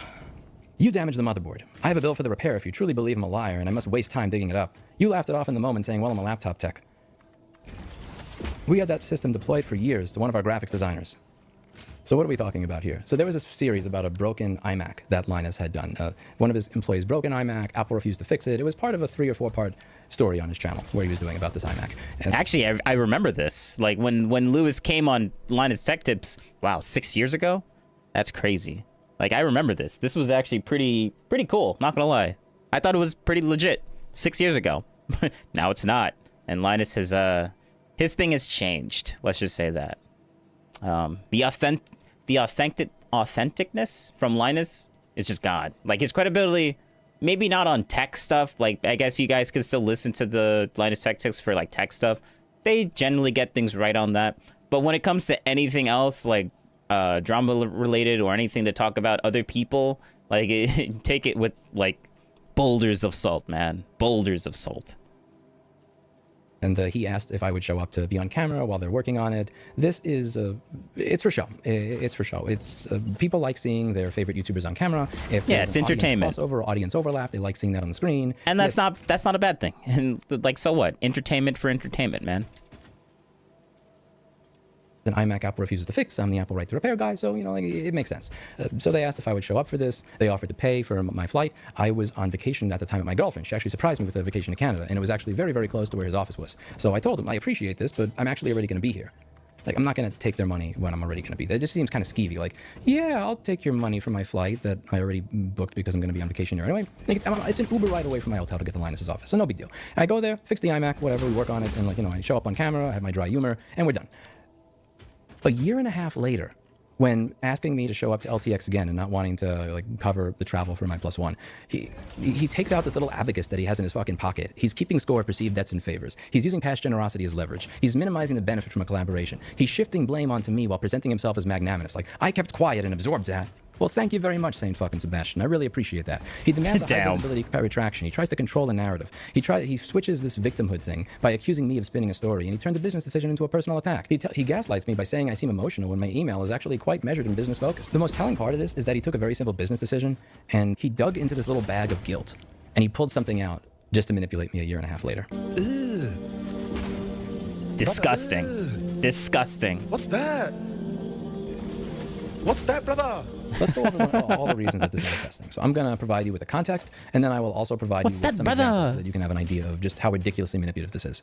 So firstly, this story spanned about 3 or 4 videos. When you look at the amount of money that it costs to be in a Linus video as a sponsor, this video made a lot of money. Just this video made so many more times that board repair, the worth of that iMac in and of itself. Even if I broke it, I'm not going to accept the premise that I broke it. I don't think I broke it. But let's say I did break it. Let's say that let's say that I dropped it, like Linus has done to hardware in his videos more often than Mr. The reason why he doesn't want to accept the premise that he broke is because like his whole argument is that you shouldn't accept the premise of assholes. And Linus, he's calling Linus Tech Tips, like Linus Sebastian specifically, an asshole. Which personally, I think after watching this video and seeing all the receipts that he gave, I think Linus is an asshole. But that's just me. That's just my opinion. If he doesn't like it, well, maybe you shouldn't have like done this to Lewis. Good job. Clinton raids the fucking closet to steal my greenies. Let's say that I dropped it. Let's say I broke it. The point of that video was not the economically viable repair of that iMac. The point of that video is to create a story for the audience, a story that would allow for the creation of hundreds of thousands of dollars when fully monetized. So you have a video that's probably making $30 or $60 or $200 or $300,000, and you're now nitpicking a year and a half later about a board repair. Ugh. That iMac is a problem. Like, and you're really like digging into that, saying like that computer was deployed for a year to a video workstation. Bro, are you fucking kidding me? If there's a problem with that, you take the backup from that and you put that backup from that video workstation into any one of the other 50 or 100 computers that you could build with all of the free components that you've gotten over the years from all these manufacturers. True. You're really trying to convince me that that was like that was really harmful to you. Like that really hurts you. That's disgusting. Even if you take the money out of it, it's disgusting. Like, but the money there is just the salt on the wound. But this type of manipulation in general, I'll give you an example. Let's say that somebody like Steve Burke comes to my shop, right? He visits my store, and he is on camera fixing a motherboard. This video made $1,100. That motherboard's like $500 to $600 that I'm working on in that particular video at that time. Let's say Steve Burke works on the board, I work on the board, everything goes fine. 4 years later, I create a consumer protection wiki. His channel's starting to get more into consumer protection, and I say, hey, Steve, are you open to sharing a shout out to my consumer protection wiki on your channel? Sure, that's great, Lewis. Yeah, I'll do it. A few days go by, I see Steve Burke released a new video, and it doesn't include my wiki. And I call him up, and I say, hey, Steve, where's my wiki entry? Where's my shout out? Don't act like this relationship has been all give and no take with us. When you showed up 4 years ago and you worked on that motherboard, that actually came back. I had to fix that thing again. You damaged it. Do you want to see the repairable to see that you damaged it? Yeah, you broke it. So do what I want. What's that? What's that, brother? That's such a fucking disgusting, manipulative, shitty way. What does that mean? What does that mean? What's that, brother? It's so good. It's so good. To talk to somebody. That would be disgusting in a circumstance where the board is $500 and the video made me $1,100. That's infinitely more disgusting when we're talking about an iMac motherboard repair within the context of a video series that made hundreds upon hundreds of thousands of dollars. Let's take another example of this. Creator, Paul Daniels. Paul Daniels has a YouTube channel that's smaller than mine.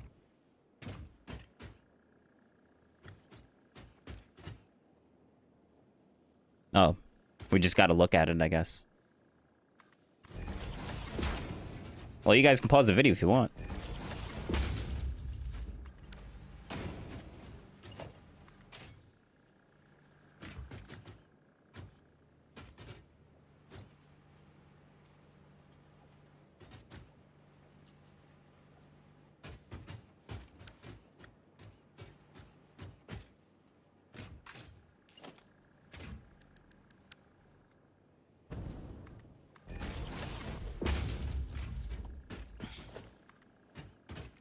All right. Do we actually get to any? Let's say that I had Rossmann. Okay. He showed up to Rossmann because he was on vacation in Texas with his family. And next year, I say, hey, Paul Daniels, you want to come to Rossmann again? And he's like, well, you know, I got my business to take care of and everything, and I'm not, you know, I don't really, I wasn't going to be in America again. It's really expensive for a flight. Well, you know, we can cover a flight for you, but we won't be able to cover a flight for your wife. You'd have to come here by yourself. Yeah, no, I don't think I'll be able to do that. I'm sorry. Yeah, I don't want to pay for my own flight to show up to an event that you're charging $200 at the door for. It's not, you know, I got to run my business. I'm sorry. Well, you know, Paul, that software that you made, Flex Board View, you know that software, that actually has a couple of bugs in it. You know, I shouted out that software several times. Don't act like this relationship has been all give and no take for you. I shouted out your software and I shouted out your channel when it was small. And that software actually has some bugs in it. There's some bugs in that software that I've talked about quite a lot. There is actually several repairs that we didn't complete because of the bugs in that software. So you should think about that and do what I want. Fucking disgusting. When I talk about the bugs in Paul Daniels' software, I'm joking. I don't actually mean that so that a year or 2 or 3 years later, I can use that to guilt him into doing what I want. That's fucking disgusting. When Linus made a comment about me handling the board, and I said, oh yeah, I'm a laptop tech, that was dry humor. That was a joke. I didn't actually mean I'm trying to break your shit. Linus drops shit on his channel all the time. He drops stuff on his channel that costs a lot of money. More often than Mr. Clinton steals... Linus, to be fair on Linus's part, he did, there was like a sketch where he actually dropped a fake GPU one time. And he did say that he did drop a fake GPU. He called it out on his podcast. He went on someone else's podcast, and then there was like he asked him a question, and that was one of the answers that he gave. Like it was actually a fake one, but whatever. Take that with what you will. And he said it only happened one time, but Linus drops a ton of stuff all the time. So overall, his point is correct, Lewis. But there was at least one time where he had a prop GPU and he faked drop it. So, yeah. I guess take that with what you will. Greenies out of my closet. So I thought that you were joking, so I responded in kind with a joke along the same line, knowing that this is a channel meme. And you took that joke, you manipulated it into like I'm trying to break your fucking motherboard so that you can hold it against me years later when you've made hundreds upon hundreds of thousands of dollars off of this video series?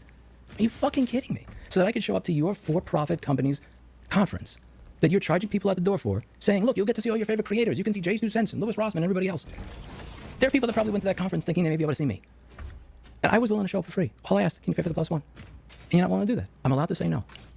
I'm not a shareholder in Linus Media Group. And this goes back to what I've been saying this whole time. Whether or not your conference is profitable is irrelevant to me because it's not about you. You're asking me to do something for you. You're asking me to my headphones is going to die. Fly to...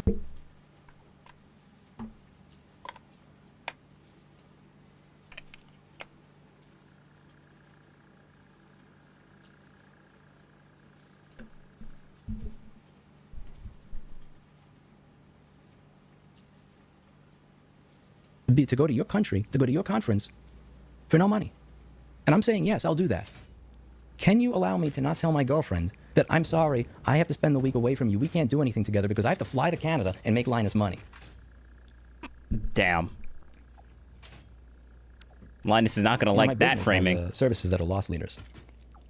There's a keyboard replacement. There's not a keyboard. There's a keycap replacement thing. We'll replace keycaps if somebody messed up the butterfly mechanism. We never charge for this because it seems like you're nickel and diming the customer. So we'll do that loss leader service, and the idea is that later on, when you need your data recovered, instead of going to the place at the mall that charges $60 and fucks up your phone, they'll come here and pay $500 for us to get the data back properly without fucking up their phone. It's a loss leader. It's part of our overall business strategy. All businesses have loss leaders of some type. Imagine if I looked at one of my employees when he was doing this. If he stayed late to fix somebody's keycap, and he goes to input his overtime, and I look at him straight in the face, and I go, oh, don't input your overtime. I actually lost money off of that. We don't make money off of that service. It's not about me. It's not about whether I'm making money. I asked him to stay late. I asked him to do this. It's on me to pay him the overtime. The service I'm asking you to do, not making money, is irrelevant because it is part of the overall business strategy, and the business itself makes money. So for me to say, I'm not going to pay you for this, or I can't cover this because this particular part of my business doesn't make money, it is not the business of my employee. That is irrelevant to him. Whether or not the thing I'm asking him to do makes money is irrelevant to him. And in my case, my business makes money even if that service doesn't make money, and that specific service that doesn't make money is part of a greater strategy to ensure that my business makes money and grows its name. I'm not entitled to your money. I'm not asking for your money. I didn't ask to go to your conference. I'm not asking you to pay me to go to your conference. But if you want me to go to your conference and you're asking me to go to your conference that you're charging people money for, you can cover an economy ticket for myself and my girlfriend so that I'm not away from my business for a week and her and have to tell people. Just fuck out of here with this shit. Moving onwards here. Awesome, and yeah, we can take care of assembly or disassembly. It's just for effect. It's wrestling. This video was wrestling. It's not real. Like, Linus didn't need me to show up to fix the Mac. We're doing it on camera as entertainment. It's entertainment for you so that you watch. When you watch, he has more views. When he has more views, he can get more sponsors. When he gets more sponsors, he can make more money. When he makes more money, he gets the $1 or the $2 or the $400,000 for the video that makes it so fucking ridiculous that we're even talking about a motherboard. He's mad that I didn't clarify the story. So let's be clear on the story. This is one of the mistakes that I made, actually. When you look at the email history, you can very obviously tell the point at which either one of my female friends, either Anna or Jessa, I forget, but it was one of them. One of them took the keyboard away from me as I was probably typing "go fuck yourself" and wrote something that really doesn't sound like I wrote. I'm happy to help you book flights, but unfortunately we're way over budget, not able to cover a cost. Me, I hear what you're saying. It's understandable that you wouldn't want to spend on this when you're already over budget. Last year I didn't mind paying for my own hotel and airfare for the iMac Video and LTX event since I was already planning a vacation. But this year I wasn't, so I've been making a trip away from work just for this. Thank you. Next. We're still willing to pay for your hotel and airfare. She's more than welcome to share. It's just the extra airfare for her that we can't cover, unfortunately. That's the second no. After the second no, I had already let go of an employee. I had to train a new employee. There's no going back now. It doesn't matter if you offer to pay for a ticket. It doesn't matter if you offer me $500,000. I can't go. I got to train this new employee so that he doesn't break shit for people. And when somebody asked me on stream why I wasn't going to this conference, I was honest. I said because I asked twice if they'd be open to paying for my +1 when I paid my way last year, and they said no. Linus was mad because that made him look like a cheapskate. And guess what, Linus? If I was typing that email instead of my friend, which really now I don't know why I let her take the keyboard from me. Maybe it was a good thing, maybe it wasn't. And that's what I keep going over here. If you're going to be the bitch, be the whole bitch. If you want to nickel and dime me, then you have to deal with the consequences of nickel and diming me. I'm not entitled to your money, and I'm not entitled to go to your conference. But if you want to ask me to go to your conference, then you're going to do it based on my terms. It's not about you. I can't ask Paul Daniels to leave his business and then come to America to show up to my for-profit conference and then say, well, my conference is not making money, Paul, so you don't understand. You have to show up for free, and you have to pay your own airfare because I'm not making money. That's not how this works. And if he says no to that ridiculous offer, then I'm not allowed to go, well, you know, your software has bugs in it, and those bugs actually cause some of our repairs to not be done properly, so you really owe me. That's disgusting. That's bitch shit. Brother, That's manipulative. That's not the way a grown woman or a grown man acts. That's the way a child, that's the way a toddler that is having a tantrum acts. That's the way that somebody who believes the world is all about them acts. Do you see a pattern? Next up, there was this whole trust me bro warranty thing. And I did a video on it, and I feel like I pulled my punches, but I pulled my punches for the wrong reason. Linus had donated about $20K to this right to repair nonprofit, and a lot of people who are friends with me who've seen this shit and seen what he's said to other people, have been picking on me because they've been subtly implying that I've kind of pulled my punches because I subconsciously feel like I owe him something or something like that. And he brought it up in a recent email to me. He's like, oh, look at the things that I've done for you. And that's when I realized, oh no, ew. This bothers me because of the whole concept of being an influencer. Being an influencer means that we try to set a good influence for our audience. And this was a really great way to try. This is a great example of how he could have united his entire audience about a consumer rights issue in a really serious way. And he could have set an example of what they need to expect from other companies. And instead of doing that, he made it all about him. Warranty law in the United States is a joke. I've been talking about this since like 2018, long before any of this trust me bro shit. Over the past few years, companies who break warranty law in the United States serve no consequences, none whatsoever. They could be fined $40K plus an instance, and the most progressive FTC chair of our time has fined these companies that break warranty laws $0, nothing. And the new FTC chair that's coming in is actually worse than her regarding consumer rights. So yeah, it's going to be fair play for everybody to pretty much get away with murder. This stuff matters. We may laugh about it, but our ability to say that we own something we bought from a company and expect basic support is going away. If somebody points out that my business is missing a warranty page on my website, I'm a business owner that takes accountability and responsibility. It's not all about me. I know that I'm a trustworthy person. I have good reviews. I know that I tell my employees to treat people right, but it's not about me. It's about them. It's about them spending money with me and feeling comfortable because I have a written warranty. So I write out the warranty policy on my website for what it is that we offer. Somebody who wants to deflect accountability and responsibility is going to make it about them. Why don't you trust me? And then make merchandise mocking people that have consumer rights concerns. Monetizes it by not only talking about it routinely, but then he sells merchandise that pits one part of the audience against the other. He's making fun of the audience members that actually cared about consumer protection. If we take this to its logical conclusion, why do we even have privacy policies? Why do we have employment contracts? Why does a small business that's replacing the windows in my house have me sign something? Don't they know I'm famous on the internet? Don't they know how great I am? I have 4.9 stars on Google reviews. I'm the right to repair guy. I care about people. You don't need a deposit, man. Just trust me, bro. Like, it's bullshit because it's not about me. It's not about me. It's not about my ego. It's not about how great I think I am. It's not about what I've done in the past. I run a business. He is absolutely right. True. I'm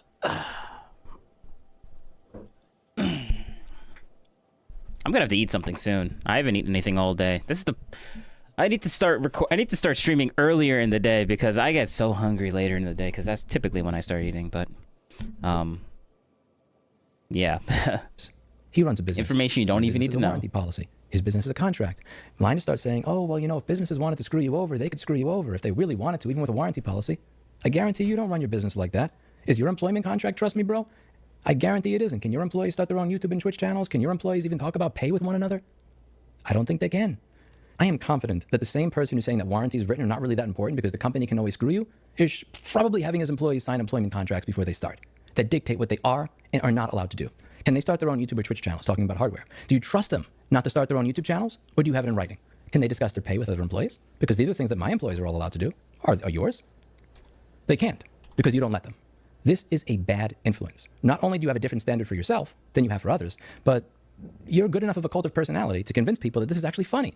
You weren't the one who even recommended that shirt. Your fans were recommending that you make that shirt. You had a chance there, an honest chance to be an influencer, a good influencer to other people, a good influencer to your 14 million people in your audience. You could have told them, hey man, I felt some type of way when you guys didn't really seem to trust me and you wanted a written policy, because I've always covered anybody that has a problem with our products. But you're right, consumer rights are being eroded everywhere, and we should have a written warranty policy. Even me. I want you to hold businesses that you like and care about and trust to the same standard as everybody else. I got to be held to the same standard as everybody else. Here's our warranty policy. Instead of doing that, you allowed your fan base to devolve into this consumer rights advocates on one side and parasocial defenders on the other. As they're going at it, you're selling merchandise based on making fun of the people who held you to a standard that you want other businesses to be held to, that they should be holding every other business to. My channel has had no sponsors for 13 years, and the merchandise that I sell does not mock my audience because they care about consumer rights. I'm not pitting this section of my audience against this section of my audience on issues that matter just because of my own fucking ego, and I'm not trying to get the parasocial part of my audience to defend me when I'm doing something that, frankly, no company should be defended for doing. You want your audience to just trust you when it comes to warranty, but then when it comes to your employees, it seems like there's something different going on there. We're not the same. I don't want to be like you. I did a post on something that my ex-employee got me when he moved out of the house we were renting. He went back to New York to do his own thing because he had to take care of family. I didn't point to words in an employment contract telling him he can't compete. Rather, I went over what Steve did for me in a video. I went over what it meant to have him for 11 years as one of my best employees, and I went over one of the nicest things anybody has ever done for me. He took some pictures that were ripped up by my mother, who was not the best person in the world, and he actually had them professionally restored for me the day before he left. And I showed that on camera. And you went from something like 5 reviews to over 120 5-star reviews in a few hours. And I have a confession to make. I was kind of hoping that would happen. I wasn't hoping for there to be fake reviews saying that he did stuff he didn't do, but I wanted people to see Steve the way that I see him, for who he really is. I wanted that value to shine through accordingly. I wanted him to be successful doing what he does, even if it's not working for my company. And you have a different standard that you set for yourself versus what you set for other people. Wait, hold up. Something I didn't realize happened. So he went back to New York to do his own thing because he had to take care of holding every other business too.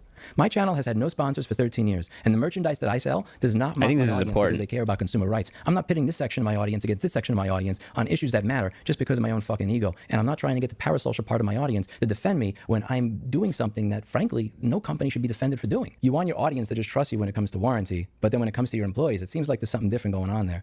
We're not the same. I don't want to be like you. I did a post on something that my ex-employee got me when he moved out of the house we were renting.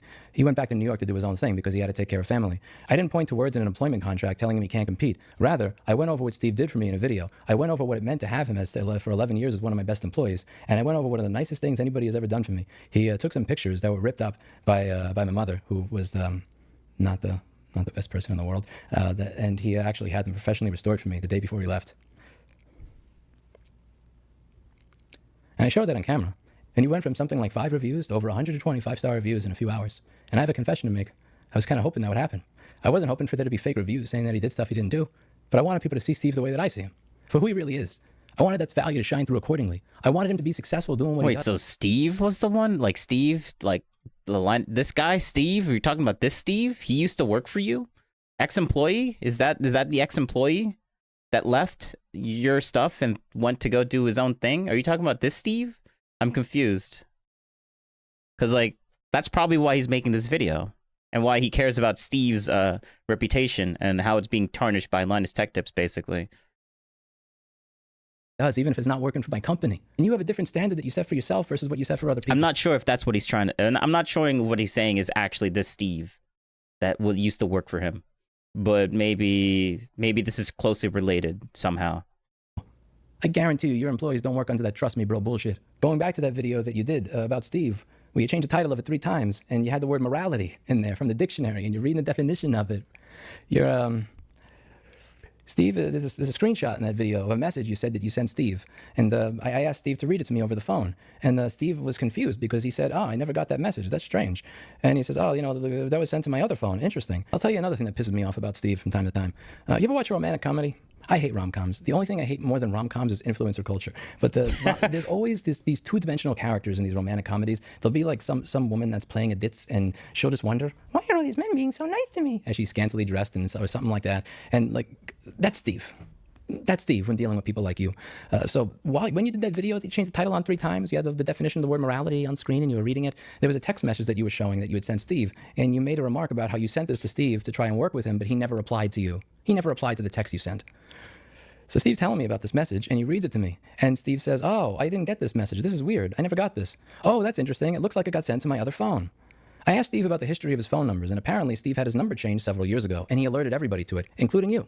So I asked Steve, how often has Linus texted you on this old phone? And he says, never. I asked Steve, how often do you talk to Linus on your new phone? Oh, many times. We've talked several times on this new phone. He messaged me when his channel got hacked. He's messaged me back and forth about other things. So this one text message that would make you look really bad if you didn't reply to it, that he showed on screen later in a video where he's defining morality and showing how you don't live up to it, is a message that he sent to a phone number he knows you don't use anymore, after several months of manipulating you. Wow. Wow. That's big. That's big. Linus. Linus, we don't want to talk about the drama no more. Oh, we can't talk about that no more. Okay, Linus. What? Whoa. Whoa. Channels with our community and to understand. Now, obviously, there are some valid policies in here, but many of the others pretty much boil down to Steve's personal moral code rather than the standard journalistic code. And I'll expand on that a bit later. But the short version is that... Oh, wait, this is the wrong video. What am I looking for? This one. It's the time to hang out. I don't want to play this stupid game anymore. Of course you don't. Prizes to be won. So, of course you don't. Yeah. I think I've said enough for now. Obviously, I'm aware of Rossmann's video. We alluded to it earlier. And I have some idea what it's about. In the lead up, he was corresponding with me, but I don't think now's the time for that. Right now is the time to hang out with awesome people who matter. And that's you guys. Wow. Okay. Good job. Good job, Linus. And then Steve gets it. This phone. Oh, many times. We've talked several times on this new phone. He messaged me when his channel got hacked. He's messaged me back and forth about other things. So this one text message that would make you look really bad if you didn't reply to it, that he showed on screen later in a video where he's defining morality and showing how you don't live up to it, is a message that he sent to a phone number he knows you don't use anymore, after several months of manipulating you. So Linus purposely, what he's insinuating is that Linus purposely sent a video to Steve about this that made Linus look bad. He purposely sent it to a phone number that Steve wasn't using. And he knew that Steve wasn't using that phone number. But Linus knew that that text would have been like a bad text, basically.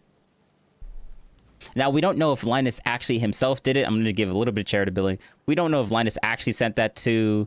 it could have been another team member. Because, like, Linus has a big... he has a lot of employees, and he doesn't text every single person, but, like, someone texted to his old phone, and it could have been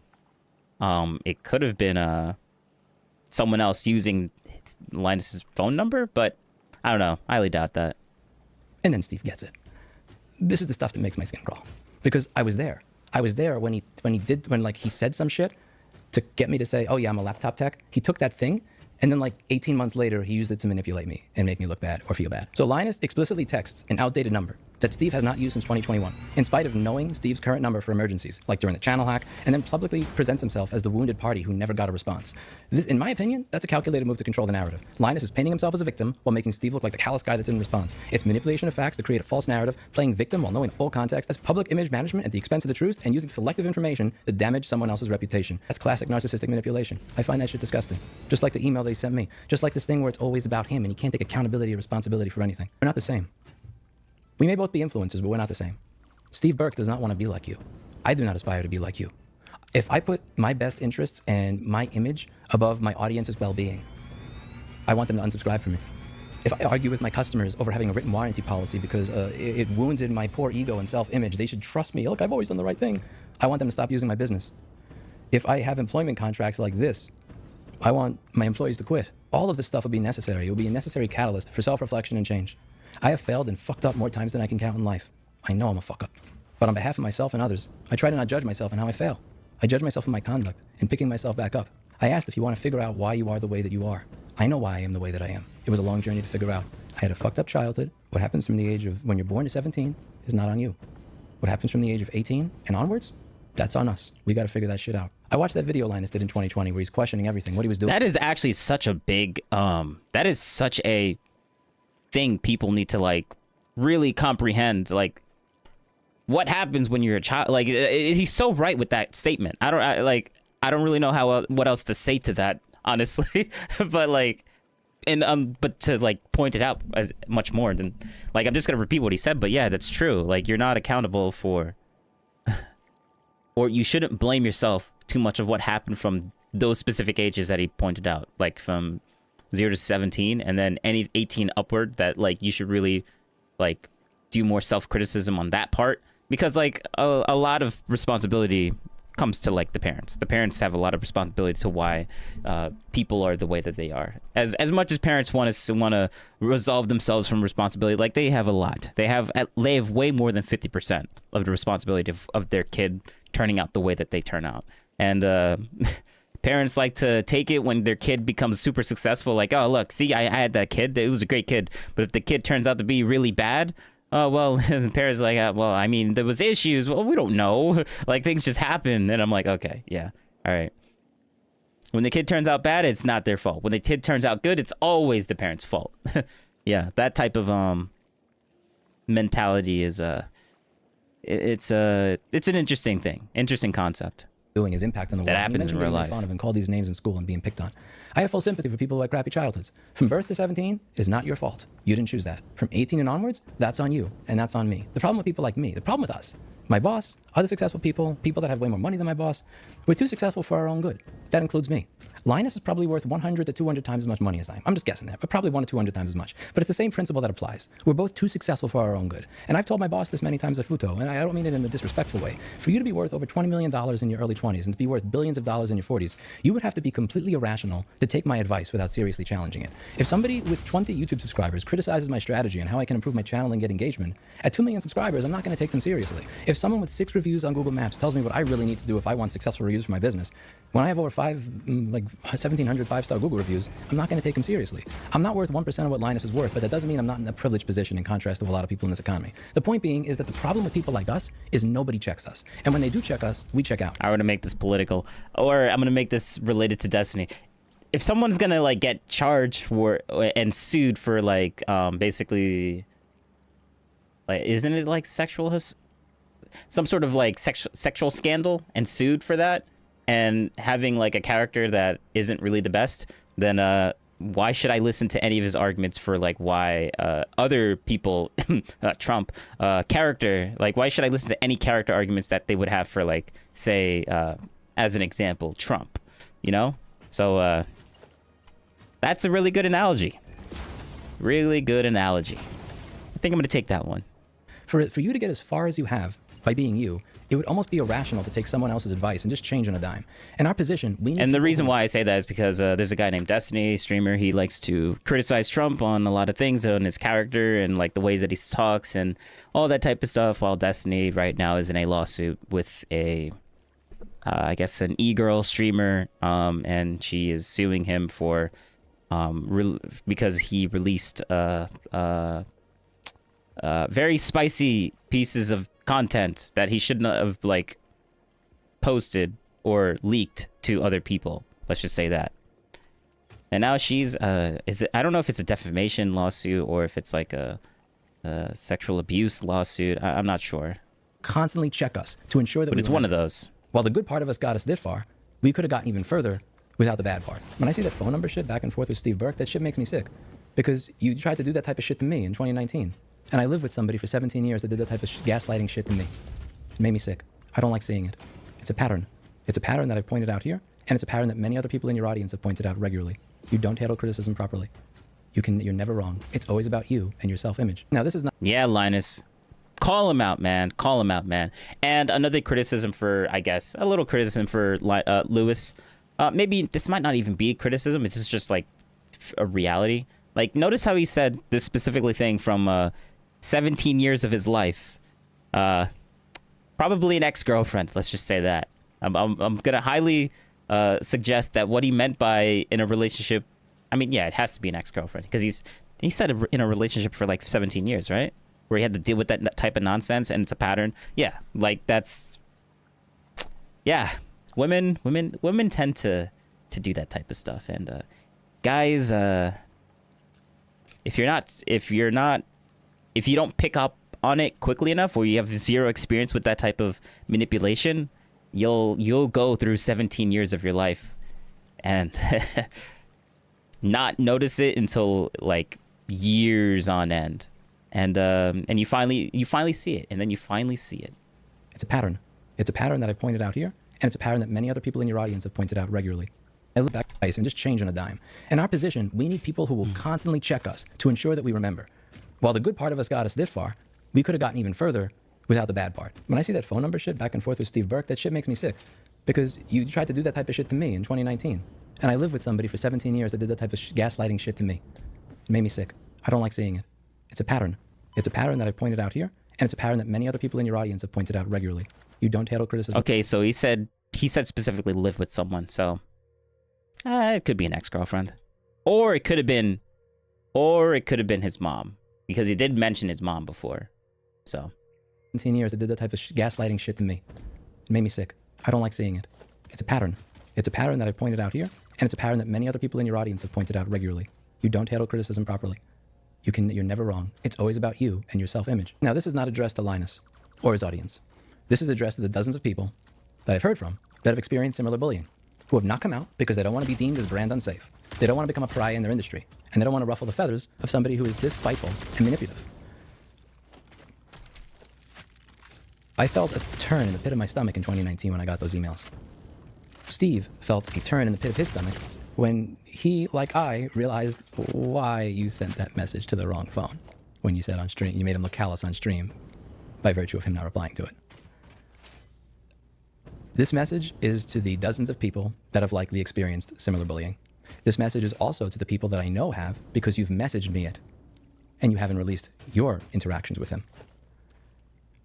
5 years ago, I had a conversation with somebody who was in the independent repair provider program by Apple. There was a lot that he wanted to say, and a lot of change that he wanted to have happen, but he didn't want to speak publicly because he was afraid of breaking his agreement. I did a video on this where I encouraged everybody in that situation to speak, and nobody did, and little changed. We have gotten so many people to show up at the legislature by the hundreds and have them tell their stories to people who properly documented and cited all of it. It resulted in a bill getting passed that allows people to get their wheelchairs repaired in days rather than months. There are many instances on this channel where I repeat the mantra over and over again: stop making fun of each other, stop picking on each other, and work together. I can't tell your stories. I would like to break your confidence and show your email chains and show your stories and tell your stories to everybody else. I can't tell your stories, but what I can tell you is that there are many other people who think just like you. There are many people who have gotten similar emails to the one that I got, and there are many people out there that have had the same pit in their stomach when they realized and understood why the one text message that would make Steve look really bad if he didn't respond to it got sent to a number that Linus knew was the wrong phone. I can't tell your stories for you, especially when you swear me to secrecy. But in my 36 years, I can guarantee you one thing. I've never had an experience dealing with somebody who acts like Linus without dozens of other people having the exact same experience. And it's the same thing every time. It takes forever for 1 or 2 people to speak out, but the moment one person speaks out, everybody else speaks out real quick. The word influencer is used in our comment section by people as an insult, and it's used as an insult for a reason. It's easy for me to talk about this. I don't care about being on other people's YouTube channels. I don't care about being sponsored out by others. I'm not looking to get my products reviewed by other people. I'm not sponsored by anybody. I don't care about being brand safe. I'm broadcasting myself as originally intended, the way Mark Hunter was in that movie Pump Up the Volume in 1990. I was broadcasting myself and 5 people are watching, and I was broadcasting myself at 2 million watching. I'm doing this for me. I'm not doing this because I care about any of this other shit, which means that I have the ability to speak about this. I have one sponsor to worry about pissing off on this channel, and no matter how mad I make him, I can always fix it by giving him a greenie. All of you people, and you know exactly who you are because you have sent me messages over the years. I know who you are. You can either keep complaining about how you're bullied by this man, or you can pushed around by him, or you can speak out. You can tell your stories. You can confront it and deal with it. I guarantee you, your products will continue to sell without giving him $60,000 for a single shout out. I guarantee you, your products will continue to sell. I hope the community realizes how just worthless these endorsements are. One of these is like $30,000 to have something unboxed. It makes me sick seeing shit like this, where like $30,000 for an unboxing video, and then I go to watch the video and you hear some shit like, it's an Asus, so you know it's good. Or sometimes in this channel you hear stuff like, this is from our friends at XYZ. And every time I hear that, it kind of goes back to this line from The Shawshank Redemption. Remember when the sisters look at Andy Dufresne and he's like, I can be a friend to you. Every time I hear that, it's like, man, Yeah, I'll be your friend for I'll be your friend for $29,000. I could be a friend to you. I could be a friend to you. It always comes into my head. I guarantee you, all you people that are complaining in private about getting bullied by this man and about reading the same type of manipulative shit, I guarantee you, your products will continue to sell without giving him tens of thousands of dollars. You're good. uBlock Origin and Sponsor Block are more popular now than they have been at any time in history, which means for a good number of these shoutouts, you're probably not even getting viewed anymore anyway. And I encourage my audience at every single instance to install plugins onto their web browser and onto their phones that will allow them to avoid all of these advertisements. People are sick and tired of their entire life being an ad, and someone admitting that they cared more about their image than telling their 14 million audience members that a closed source piece of software they installed in their computer was being created by thieves. This guy's endorsement isn't even worth a greenie.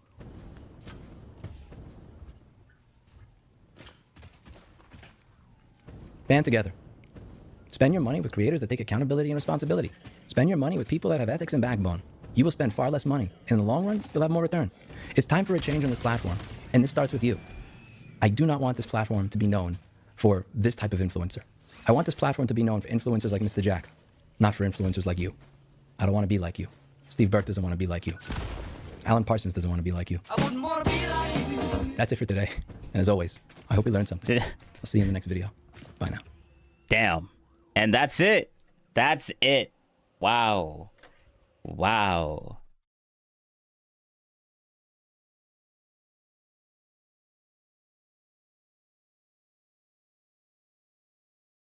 Let me just put myself in a safe location.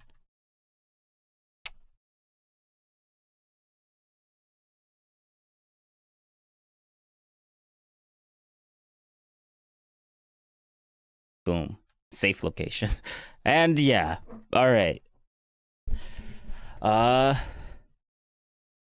Yeah, that's it. That is it. Good on you. Good on you. I guess we'll just do the I want to take a mini break. Take a mini break and then we'll continue on and play whatever music is being played. But give me like a minute. Give me like a minute. I'll be back.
And yeah, we're gonna do the Destiny stuff now.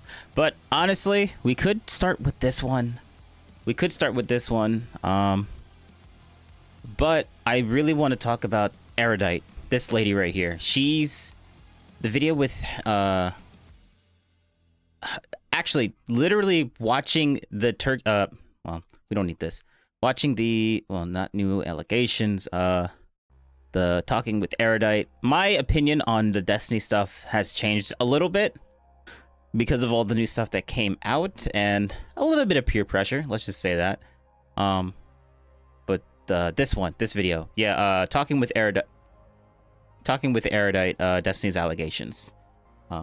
Yeah, there we go. Perfect. Now you can see it. We're gonna watch this because this is very eye-opening. Seeing her point of view on this, it makes me Destiny's so lucky to have a person like her. I'm not gonna lie. It's very, very extremely lucky to have a person like her. Like it's we're gonna watch it. This is the one that I really want to watch the most. We're gonna do this now. And yeah. So the same day that the Destiny allegations stuff initially went... This is the second video, so we're going out of chronological order. Like, this would be the first one, Destiny video 6 days ago, and then talking to Erudite 5 days ago, so this was in the middle. And then there's a new one that came out a day ago. Everyone is dropping Destiny, and that's where the Brianna Wu stuff comes in. Counterfire, I don't really know who these... I know Brianna Wu, but I don't really know who Counterfire is. But yeah. So yeah, we're gonna do the one that I want to talk about. They do talk about this stuff, so not sure if I'll get taken down for that, but they talk about it a little bit and in a serious type of way too. So it's not, we're not joking about that type of stuff. So yeah.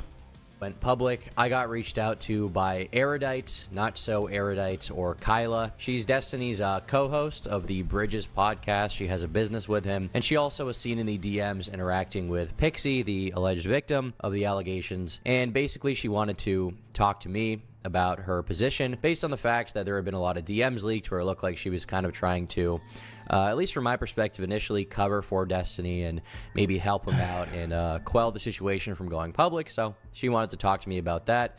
And this video is that interview where we talk about it. We go into the DMs. We talk about her perspective and her intentions, and I questioned her a little bit on a variety of things regarding the situation. So I think the interview will mostly speak for itself as far as whatever people want to come to conclusions on. But yeah, without further ado, this is the Erudite interview.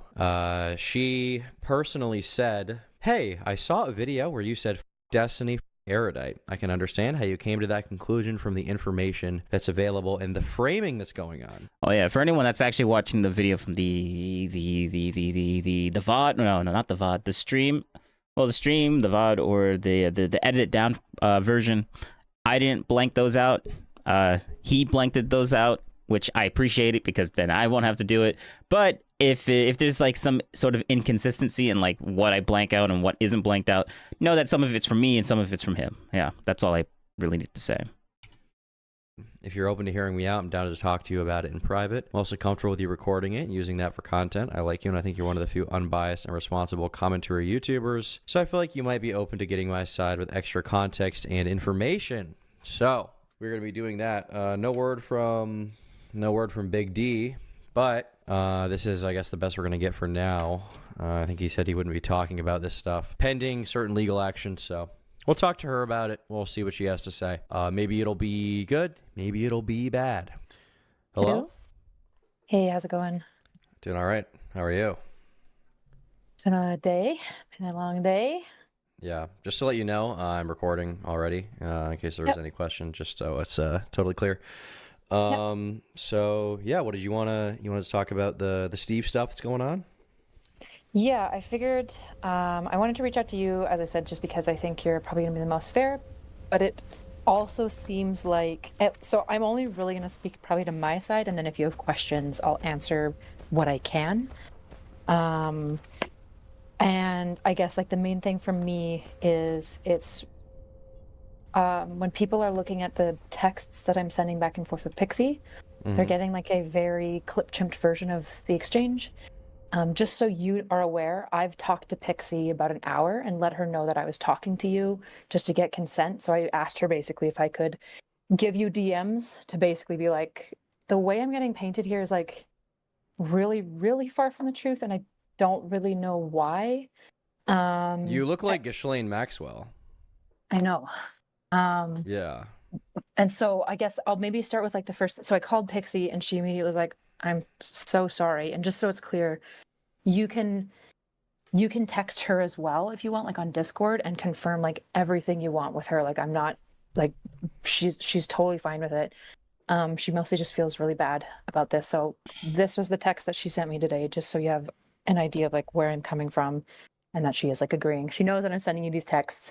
The only thing is that if there's receipts that I love all the factory games. We got Space Factory game, Planet Factory game. We got the 3D Factory game. We also got Factorio, the 2D Factory game, the original Factory game. And yeah, I just love I like Factory Sims. So like, come on now. you want to ask for, I'm happy to give them. I just want to make sure that this is Dyson Sphere program for anyone that cares. The game. It's like the one thing that hasn't happened in this whole situation is like her consent being included. So yeah, it's her story, of course. Yeah. Yeah. So I just want you to be clear that like I'm being very intentional about that. And if there's things that I don't answer, I apologize. There's just so I can show this text you're sending. Yes. Okay. Yes. Let me see here. So this says, let's see here. Hey, I'm still worried for you. Are you okay no matter what? Please never hesitate to reach out. She says, hi, Kyla. I'm sorry for not getting back to you earlier. I've just been really overwhelmed with the situation. I didn't consent to President Sunday receiving those messages at all. I feel like they painted both of us in a really bad and untrue light. I really appreciate that you care so much about me and have been checking on me so often. Oh, yeah, this President Sunday guy, he's the one that started this whole controversy in the first place and made this thing public, basically. So I'm assuming President Sunday probably does not like Destiny because he literally just deleted a lot of... Like, he's the one that put this out there, but it kind of hurt Pixie in the process, and that's why I think it's really scummy. Like, it's not really scummy for trying to hurt Destiny. Like, if you're trying to hurt Destiny, I understand why. But you in the process, having this information come out there is hurting Pixie, which is like, you shouldn't be doing that. You shouldn't like, the collateral damage of you just trying to hurt Destiny is literally destroying Pixie, and that's kind of garbage, not gonna lie. Like, it's a really bad thing to do, so yeah. Just asking if I'm okay. Really scummy thing to do. Go that far if you didn't care. I feel really guilty and bad because I didn't expect things to get leaked like this at all. Okay, so I guess you're just showing here that you guys are on good terms, basically. Mm-hmm. Okay. Yep. Well, I guess the biggest question for me would be from the DMs, and I did prepare. I pulled up a bunch of them, so we can kind of, if you don't mind, we can go through them. Yeah, that'll be perfect. I can kind of show you the context around the DMs that you have as well. Okay, perfect. So the biggest thing for me is that it looks like you're essentially playing mediator for Destiny so that he doesn't have to directly talk to the alleged victim. It looks like that's what's happening here. You're playing mediator. You're trying to diminish consequences for him and diminish sort of culpability for him by not having him have to admit anything outright in a DM in regards to what happened in the situation.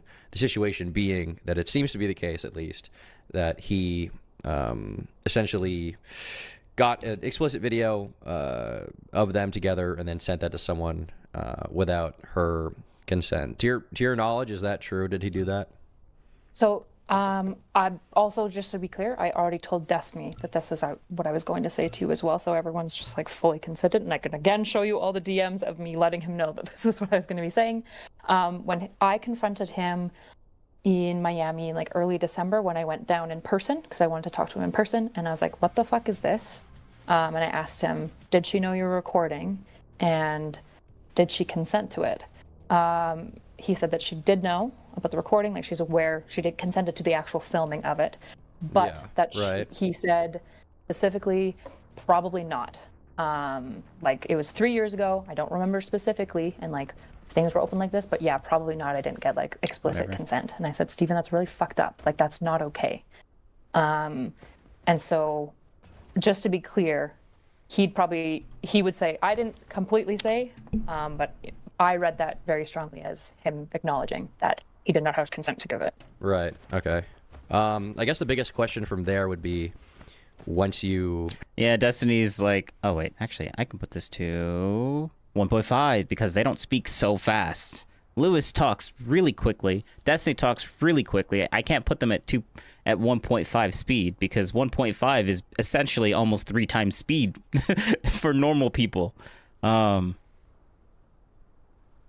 then some people are just so ultra slow talking, like what's that guy's name? Finkelstein, the whole Israel-Palestine stuff. Yeah, he's ultra slow, and you could put him at 2 times speed and still hear him clearly. But had that conversation with him. That was, you said, December of last early year? December. Yeah. 2024. Yeah.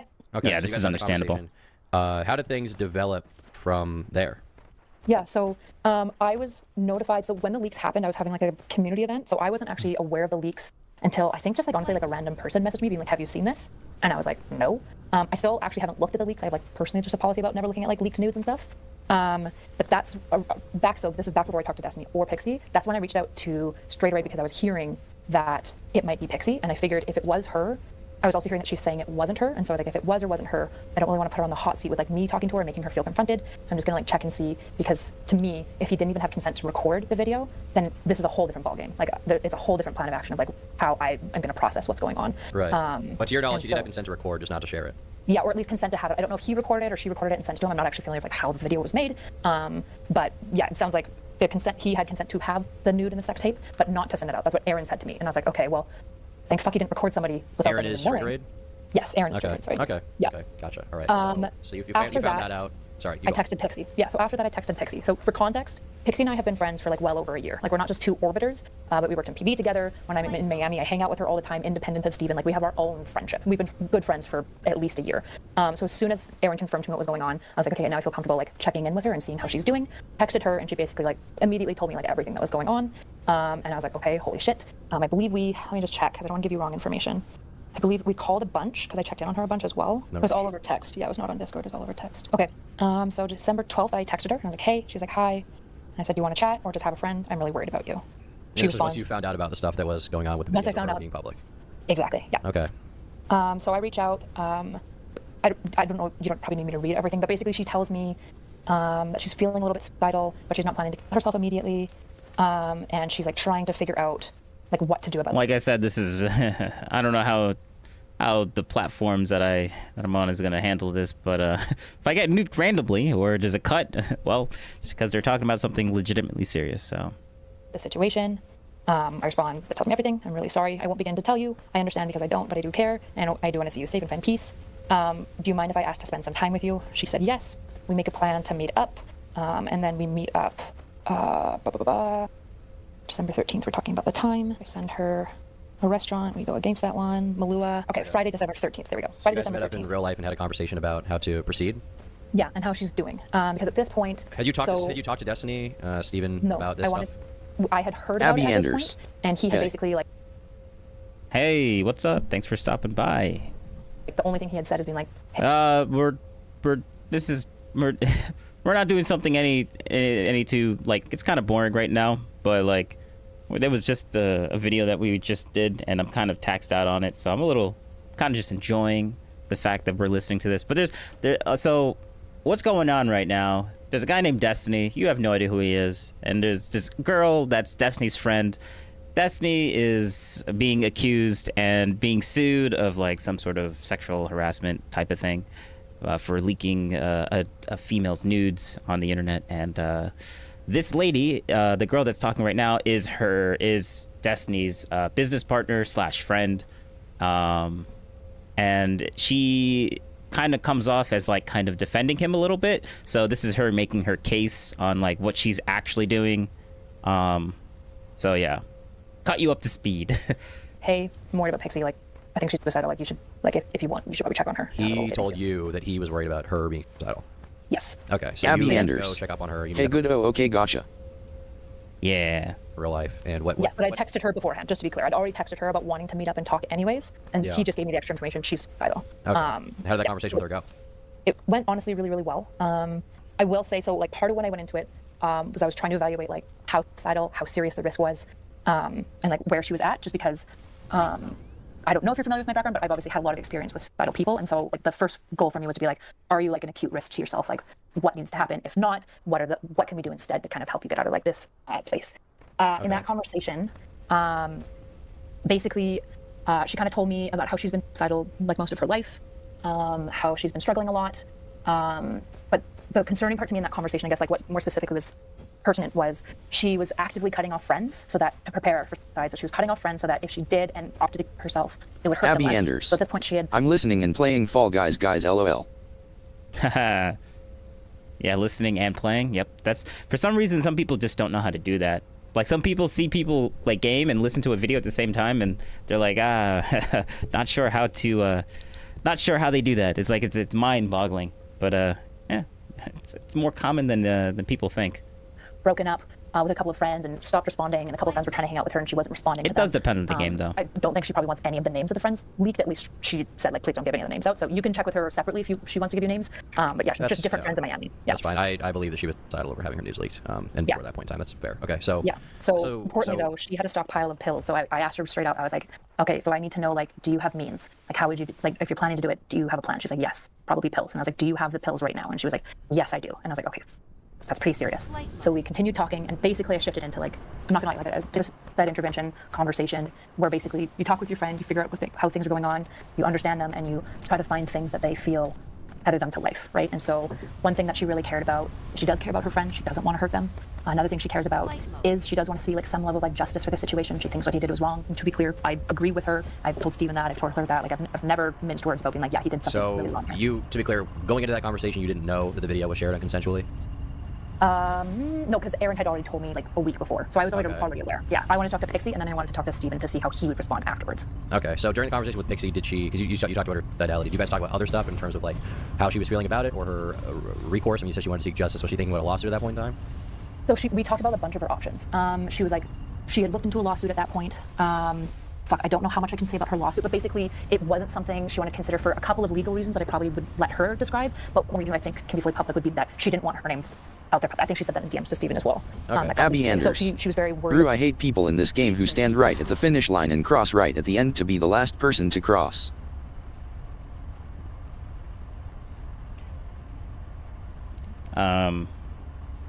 Yeah. I should play Fall Guys again. About if she does a civil suit, her name will have to be publicly attached to the civil suit. And so she was like, I really don't want to consider a lawsuit. And I said, like, I guess I'll show you text as well, right? Reiterate this, but the entire time with Pixie, my entire approach has been, you get to steer the boat. Like, you get to decide how you want to respond, and you can decide that you don't want a lawsuit today, and you can change your mind a week from now, and all of that's okay. Like, all of that's okay. Okay. We talked about how she could maybe talk to him, like, privately, but she was really nervous to. So this is where she basically was like, I can't remember if she brought it up first or I, but basically her being like maybe you can see what he'd be willing to do, like, for me. She was like, I feel like you really, really understand emotionally where I'm coming from. I did a lot of, like, paraphrasing of, like, it seems like your biggest concern right now is, like, justice, because you feel like Abby you've been Anders. wrong, and there's, like, no... Yes, it's fun but annoying when they do that or push you off the edge and then you get eliminated. Oh, yeah. Yep.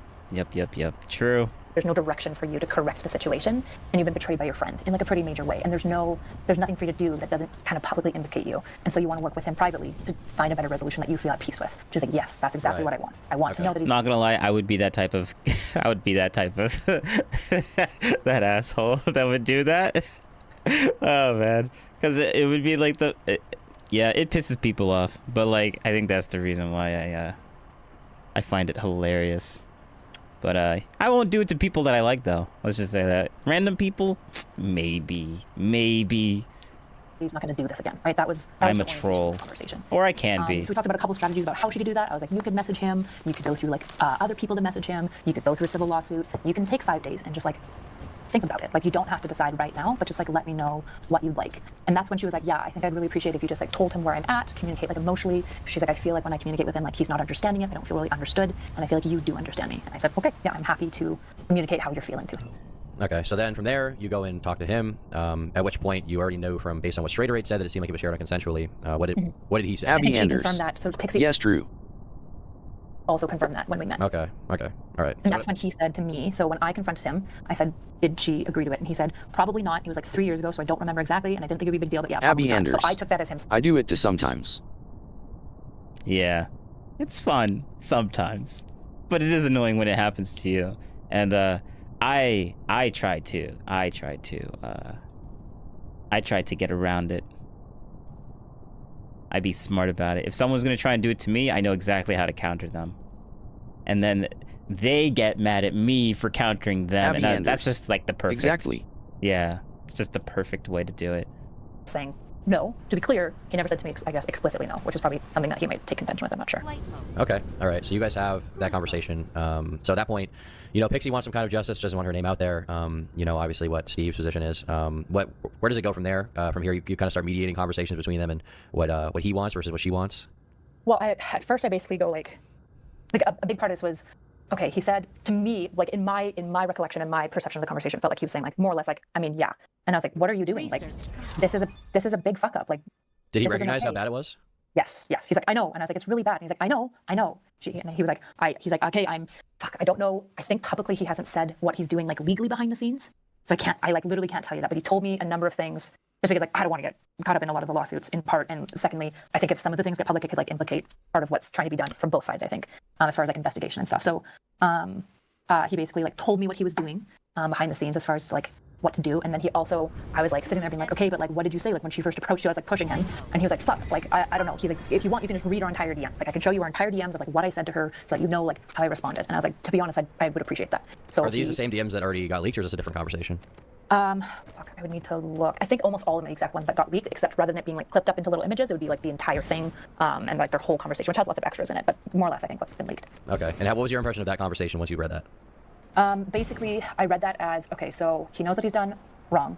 And when she brings it to him, the first thing that he does is basically say, I'm really sorry. Like, there's no excuse, right? So I'm like, okay, I'm glad that at least like when she's talking to him, he's like fully acknowledging like he fucked up here. Him and I read through some of the plan. I think some of the plan's probably clear, like what he's doing, like behind the scenes and legally. And he also talked to me about the money offer. And I was like, why did you offer her money? And he was like, well, he's like, I know it looks scummy, but I also know she's like applying for LSAT. So I just figured like, it's not much, but it's something I can do to help because like she's fucked, like she got fucked over. She did nothing wrong. Doesn't that kind of read as like him offering her money for some benefit in exchange for her silence? To be honest, I really didn't read it that way, particularly because it's like caveated with like, I know that this looks scummy, especially now that I have full context, I realize the idea actually came from Aaron, and then he suggested to her like, I believe within an hour, if I'm looking at the times correctly, like he immediately suggested to her. So it's coming from somebody now I realize even that was in his mind talking to her and communicating like what she wanted. And my understanding as well was that was something that is probably the right thing to do. Like he should probably, if she's like doesn't want to go public or anything, and because of that she can't like sue him, if he's remorseful and like wants to take accountability for his actions, he should like probably pay for therapy and like probably her living for a while to like help her out basically. Like that seemed like alongside the other stuff that he was doing, to be honest, like the right response, if I'm being honest. I mean, I guess the concern for me is like, you know, Pixie, I mean, in her own statement, she said that there's, you know, I think she said 3 people total, her and 2 other people that he's seemingly done this to. And I mean, you know, obviously it's her decision whether or not it goes public, but, you know, the problem with it maybe not going public at some point is, he doesn't face actual repercussions for his actions, which is like public scrutiny, right? Because if he gets in his head, he can just pay his way out of these situations. And to be clear, he has enough money to do that. You know, he can pay for her law school and still be okay. It's like, what incentive is there for him to not do it again in the future if he thinks he might be able to get away with it, you know? Yeah, this is why when I talked to Pixie, I told her like if you want to sue him, I like support you in doing that. I've never said anything different with her. I think that's like fully within her right. I just know for her, I guess to be specific, she explicitly told me that if this stuff became more public, that was the thing that made her want to kill herself. She was terrified of like family finding out. She was terrified of like friends and stuff finding out and like seeing this content. And she was like, that was the thing like driving her suicidality was the publicity of it, which is why she didn't want to go to like civil court, right? So then I'm like, if the publicity part is attached to the suit, which she said she'd have to lawyers, I just believed her. It sounds like that's also correct. Then it's like, what's the next best thing for her? Because I think that she deserves something. But so what was your kind of goal throughout all of this? Because obviously it puts you in a very awkward position where on one hand you're trying to help out your friend, but at the same time, I mean, you're I don't know if you're employed by Destiny, but you work with him. Obviously, we co-own a business together. Yeah, right. So like what kind of position are you in at that point? Like how are you feeling? Are you thinking like, can I continue working with this guy if he's doing this kind of stuff? Are you thinking of cutting him off? Like what kind of position is that putting you in? I mean, before I sent the message to Aaron, I was talking to my husband, like to Nick, and I was like, if he recorded somebody without their knowledge and sent it out, like I don't think I can, like I don't know what to do. I don't think I can work with. Like, that's a line I can't. I don't fuck with that shit. Like that's insane. And it sounds like I know recently like Cherry has made some statements. Just to be clear, I don't know anything about those leaks, and so like I don't know. I need to figure out what's going on with those additional leaks. Because like a pretty hard line for me is like if somebody yeah, if somebody does according to somebody else, that's a pretty hard line for me. Right. Well, even outside of the recording, I mean, the question of whether or not the recording was consented to, the spreading around certainly wasn't from your perspective. Is that enough to draw a line or no? It's not for me. The issue is that what was a line for me before, I was like, okay, if she did consent to the recording but not to the spreading around, which I'm assuming that she hadn't, then I said, what matters to me is like how he responds. Is he trying to fix it? Is he being remorseful? Is he like reaching out to her to like find some level of solution? If that's like his initial response, that to me is a lot more meaningful. Because Well, it's like, I guess okay, my question would be like, why do you draw a line there? Like, it's not like he slipped on a banana peel. Like he was in one of his goon sessions and he decided to send a video to some random Discord e-girl of Pixie engaging with him. Like, why would? I mean, obviously he had to have known that whether or not he was the one to leak it to the public, he had to have known that he's running the risk of that video being publicized when he's sending a video of him and another person sexually interacting to someone random that he met on Discord, or even someone he may have trusted. Right? Like, if Pixie didn't consent, he had to have known he ran the risk of that being publicized in some way, considering how how much public scrutiny there is around Destiny, and frankly, how many people would love to have a video of him engaging in that, as we've seen from the Twitter stuff. Right? Like, would that not be was that not something he should have been pretty, I don't know, forward thinking about? Yeah, I agree. But like, the issue is like, it's not that I'm not saying it wasn't a fuck up. Like, I agree that it was a fuck up, and I think it was a massive betrayal of trust. Just to me, like, recording somebody and then without their knowledge and leaking it is like a full on, like, it's a pretty like sexually invasive crime. Leaking somebody's nudes, I think, is also really bad. To be clear, I think it is really bad. But the issue is that I think it's fundamentally just a more common issue that people do. It's definitely, in my experience, not the first time that somebody. Yeah, I understand Erudite's logic here. Like, it's not a deal breaker if it were to leak. Like, leaks happen all the time. This isn't something that you should just completely abandon a friend over. Like, you should talk to the person, see if they're making amends for it, and Destiny is. To her, she is saying that Destiny's making amends to it, so at least for her, this is not a break. This is not like a point of like where she needs to like disconnect from him. Like, if Destiny was just laughing at this and being like, yeah, whatever, okay, who cares, then she would have disconnected from Destiny. But Destiny's actually trying to make amends for this because he knows that he screwed up, and she sees it and she's like, well, you know what, forgiveness. She's not religious, but like forgiveness is like a thing, Somebody has like leaked nudes. I think it's really bad.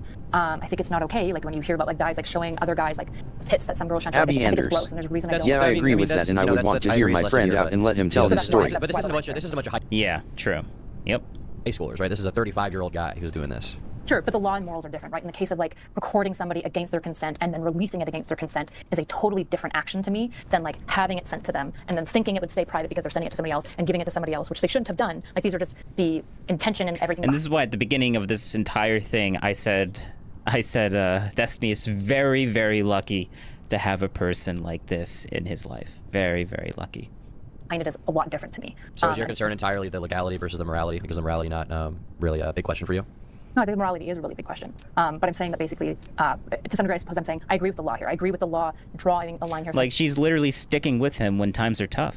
Like, that is so admirable. I like that so much. Like, that's like, it's like I think she would call herself an atheist, but like that's such a Christian thing to do. Like, I like it. And she has a legit reasoning for it, like a legit like mental reasoning for it. And I just love it. I just love it. It's very respectable. I think that's the word. Admirable, respectable. Yeah. Saying like this is an even more severe action. Both are really bad. The issue is that one of them is like criminologically bad, and the other one is like, you're a fucking piece of shit. Okay, so you were okay with working with a piece of shit, to be clear. I was willing to work with somebody who fucked up, and then also showed remorse and was like willing to try to help the person that he fucked over and correct it. Yes. Yes. Okay. All right. Well, I guess moving on from that interaction. So where did the kind of conversation go from there once you had gotten his side and gotten her side? You, at that point, a lot of the DMs seem to be you kind of mediating, talking to her about what she wants versus what Steven is willing to provide and do. What was your kind of perspective on those interactions? Before we get into the specific stuff, I guess just overarchingly, what was your goal there? Sorry, I think I'm not understanding your question. Could you just rephrase it? I guess, okay. What was your goal past that point? Once you found out what he had apparently done, you seemingly got confirmation. Once you found out how her feelings were on it, what was your goal past that point? Was it just to help Pixie out? Was it to protect Destiny from the allegations?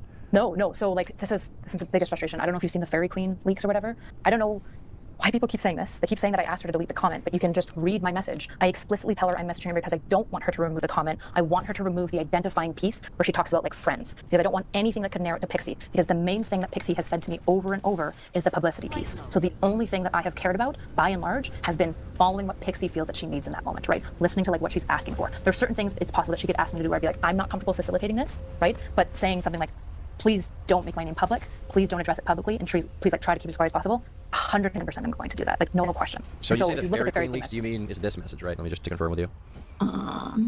Yes. So if you read, I get that you're mad, that's fair. Your comment is kind of confirming that it's them, which they're denying and drawing more attention to there. I'd really appreciate if you considered removing that part of your comment, right? Just that part. And there's a reason that I didn't just delete it immediately, because I'm fine with the discussion of it. I'm fine with people like talking about whether Destiny's a piece of shit. I think all of that is really valid. But what's not valid is like making Pixie's plight worse. That's not valid. And like until she decides that she wants to go public, I'm not taking that from her.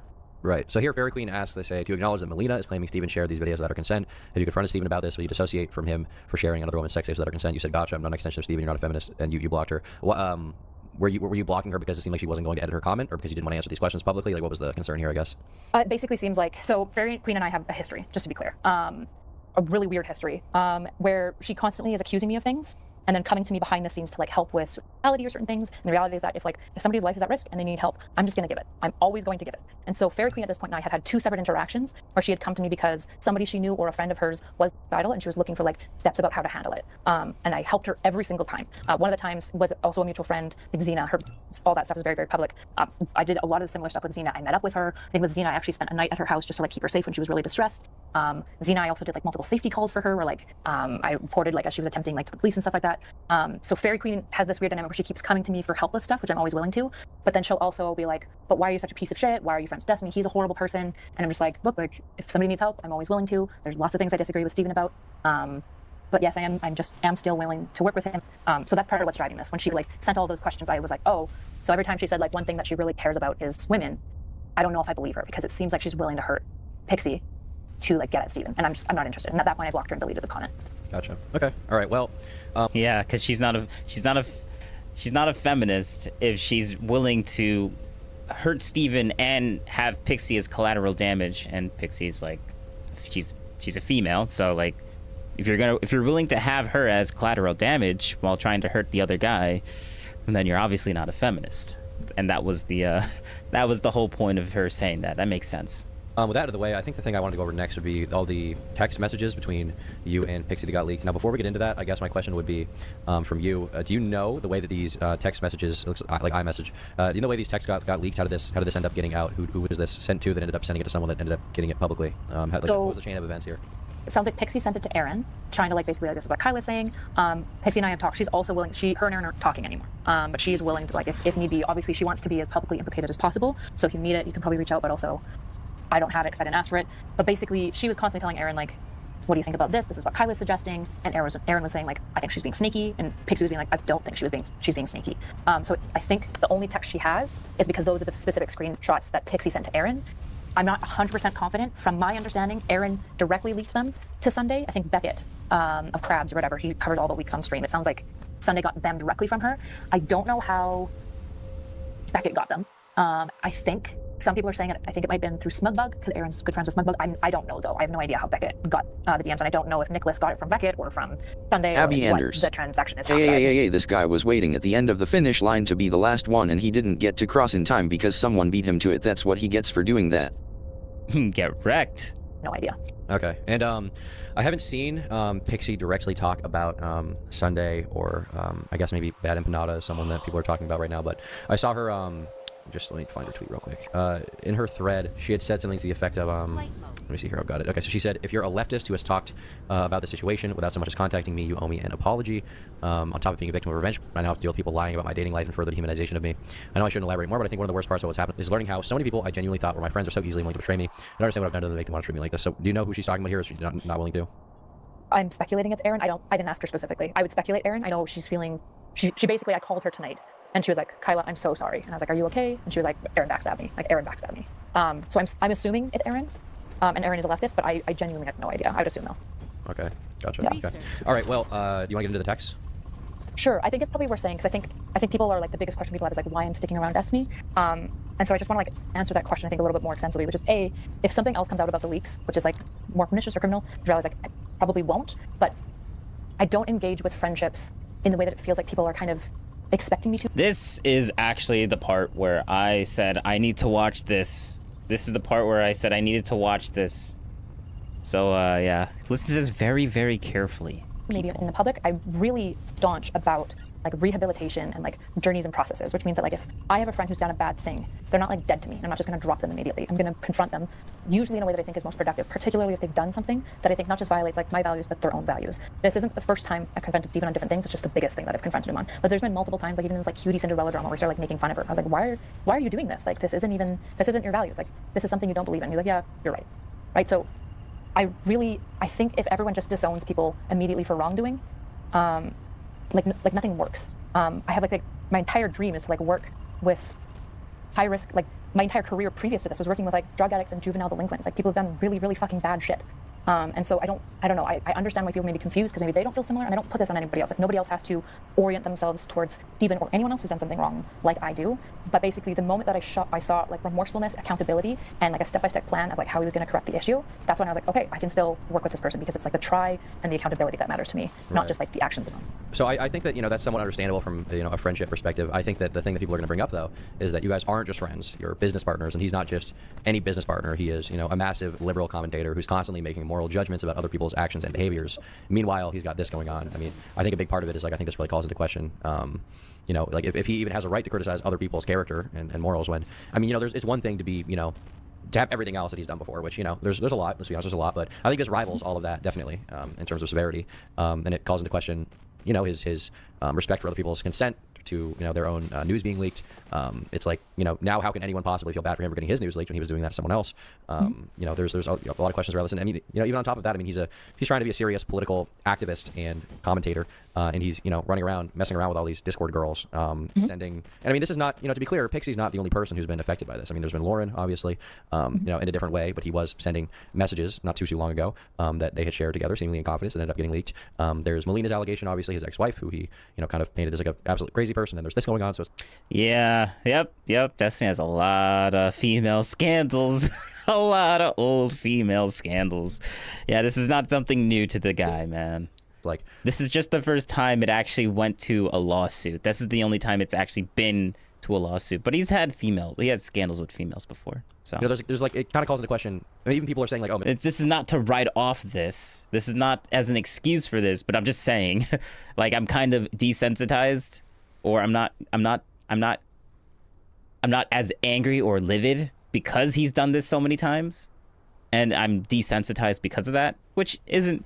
I mean, it's an excuse for me for why I'm not super upset about it. But I mean, I'm also not super upset about it because it lowers Destiny's credibility, and that makes me really happy because he has some really good arguments that I can now easily dismiss because of what he just did and the firefighter thing, and yeah, so. Might not be in good faith, but hey, he literally brought this upon himself. Maybe he should have not did that, So you can't blame me for why this came out. Mr. Girl was right. It calls into question his entire history in a way. I mean, it's not just a question of you and him are just buddies, right? You're business partners. He's a public figure. He's a public commentator where he talks about other people's actions. Like, do you think that's a huge concern? Yeah, but the issue, it just is no longer like, the issue is like, this isn't a moral concern. This is now like business advice. Like if everyone's like, I think it's bad business strat. I just reported this player because he cheated on the last or final game. Nice. Report them. But try not to false report, all right? Just as if it's clear and obvious, then do it. But like false reporting is not something I would advocate for. But yeah, good on you. Probably to some degree, I suppose. Like it's probably better that I diversify and like look elsewhere because he is a brand risk. The issue is that like Steven does bad things. Steven was a piece of shit. He was negligent in this situation, right? He wasn't trying to hurt anyone, but he should have known better, and he does know better. And actions have consequences. And the reality is, like, I wanted to see this resolved in a better way for everyone. Abby Anders. That's obviously like what I wanted. Yeah, no, I saw them cheat. LOL. Oh, okay. What did they do specifically? But when I was thinking about essentially like how I want to manage friendship versus business, I basically decided that when it comes to like business and friendship, there are certain things that I have to draw the line on because I want to run like a treatment center in the future, and I like. Even friendships can't come before that because that's why I'm in social media, is to like gain the money and the network necessary to fund that without having to rely on like churches, basically. But yeah, because she's an atheist. I want to act with my friends in the streaming world the way that I would act if the public. I'm not sure. I'm just assuming. I don't know if she's actually an atheist or not, but she doesn't want to rely on churches, which means she just doesn't. She probably is an atheist, I think, or maybe she's agnostic, and that's in Destiny's sphere that's kind of controversial. Even though agnostic is like the least controversial thing you can be, but yeah. Research. I digress. I wasn't like looking at everyone, and there wasn't like optics and narratives that I had to like obsess with, because I feel like so much of relationships on the internet get monetized in a way that just like leads to this like incredible like loneliness and isolation, and I'm just not willing to do that to my friends. And so like business strategy wise, would it be better if I like dropped Destiny or not? Like there's probably arguments on either side. There's probably some people would be like, actually it wouldn't, because he's such a huge platform. Actually it would, because he's such a brand risk. And I think all that's valid, but I think fundamentally the question that I've been operating with in this whole He used fly mode. Oh, okay, yeah, all right. So obviously he's a hacker.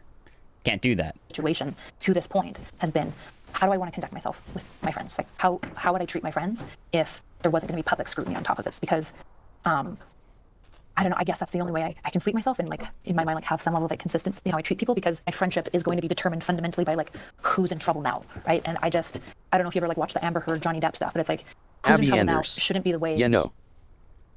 If I was close to Amber Heard or to Johnny Depp, shouldn't be the way that I engage with them as like a friend. I should try to figure out like what happened, what went wrong, what do you feel accountable for, and like trying to get as much information as possible, and speaking out when your friends do something wrong.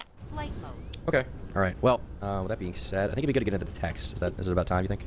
Yeah, you can do that. All right, so the first one we have here, just going in order from the Beckett video, is this one where looks like Pixie says, did you end up talking to Steven? And you say, not yet, Coleman canceled, so I ended up not coming in, but we'll be there Saturday. You're hinging a lot of my conversation with him. Other than what I mentioned, is there anything you were hoping to be brought up? So is this prior to you, is this in between when you met with her in person and when you were going to talk to him about this stuff? There we go, okay, found it. Okay, did you end up blah, blah, blah? No, not yet. Let me see. Other than what is mentioned, is there anything you were hoping to be brought up? Does it continue on? I'm not sure what's leaked. Yeah, let me see here. So, I don't know. It looks like a lot of it's not totally in order. The next one I have is a very long one, where it's her saying, I think I'm going to decide my next course of action of what to do with myself and him based on how that conversation goes, unless if you decide you don't want to talk to him, that's okay too. It looks like the next one that I have, I'll check the Beckett video one more time to see if there's one in between these two, but I think that these are, at least from the video, these are the ones that I have in order. I'm just sending to you this order just because there's no like names mentioned in here. Yeah, so the first one I have is, did you end up talking to Steven? Okay, so... These are all public anyways, I think, right? Yeah. Okay, so let's see here. So this is your perspective. She says, I'm thinking to decide my next course of action of what to do with myself and him based on how the conversation goes. Unless if you decide you want to talk to him, that's okay too. Basically, I have my plans and course of action paused, and we'll choose something depending on if he agrees he has to make up and repent for the actions and wants to work with me to find a way to do that, or if he doesn't feel that way. I don't want to talk to him myself because I feel like I tried explaining what I was feeling and he didn't really understand. I also have a little anxious place in my brain telling me to prepare for the worst because he probably won't care or doesn't care enough to willingly try to make up for his mistakes, and that means I'll have to start thinking of more extreme and nuclear options to deal with. But I'm trying to avoid spiraling down that line of thought because I'm trying to hold out hope. And then she says, and is this directly the next message, this one that you show? Where she says, just not scare you? Yes, that's directly next. Okay. Just not scare you. I'm 100% not going to do anything to myself no matter what he says during holiday season, because I don't want to traumatize my friends during a time that's supposed to be happy. And even if he responds negatively, it doesn't mean I'll auto myself. I'm trying to contemplate all different courses of action, including going public. And then if I can't take the amount of public humiliation, then myself versus my plan before scheduling a note before after I die. I'm also still looking into lawyers, but I just want to see what he says before deciding to do any nuclear option. And you say, can I share this with Steve? He communicated to me he knows he fucked up. There's no excuse at all, and he doesn't know what he can do to make it up. I'm trying to bridge between to help him understand what would make you feel that he understood he was wrong and should never do this again. So, I mean, this is essentially just you guys talking about how to take the next step, or talking about her fidelity, and how this is making her feel. Yeah, I don't know if there's any confusion. The reason I'm asking if I can share this with Steven is explicitly because the biggest issue in all this is her consent has been violated. So when I'm saying, can I share this with Steven, I'm getting her consent to like screen cap it and send it to Steven. Okay, gotcha. Let's see here. So the next one I have here is, it looks like it is you saying, gotcha, thanks for not sugarcoating anything about where you're at. I think what we talked about as what you needed is help removing the video from online, getting the guy who hacked charged, and a sense that Steven understands how in the wrong he was and a plan to prevent this from ever happening again. Is that what you feel you need? So in between that, what's missing, I'm not sure if you don't have it, so after I say, can I share this with Steven, he communicated to me he knows he fucked up, blah, blah, blah, blah, the thing you read. Or better, what can I share with him? So I re-clarify. She says, you can share this and anything you want with him. I feel like when we talked, you really understood where I was coming from and can hopefully explain this better than I can. That is in between.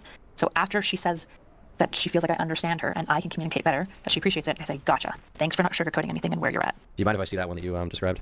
Yep. I tried to send it.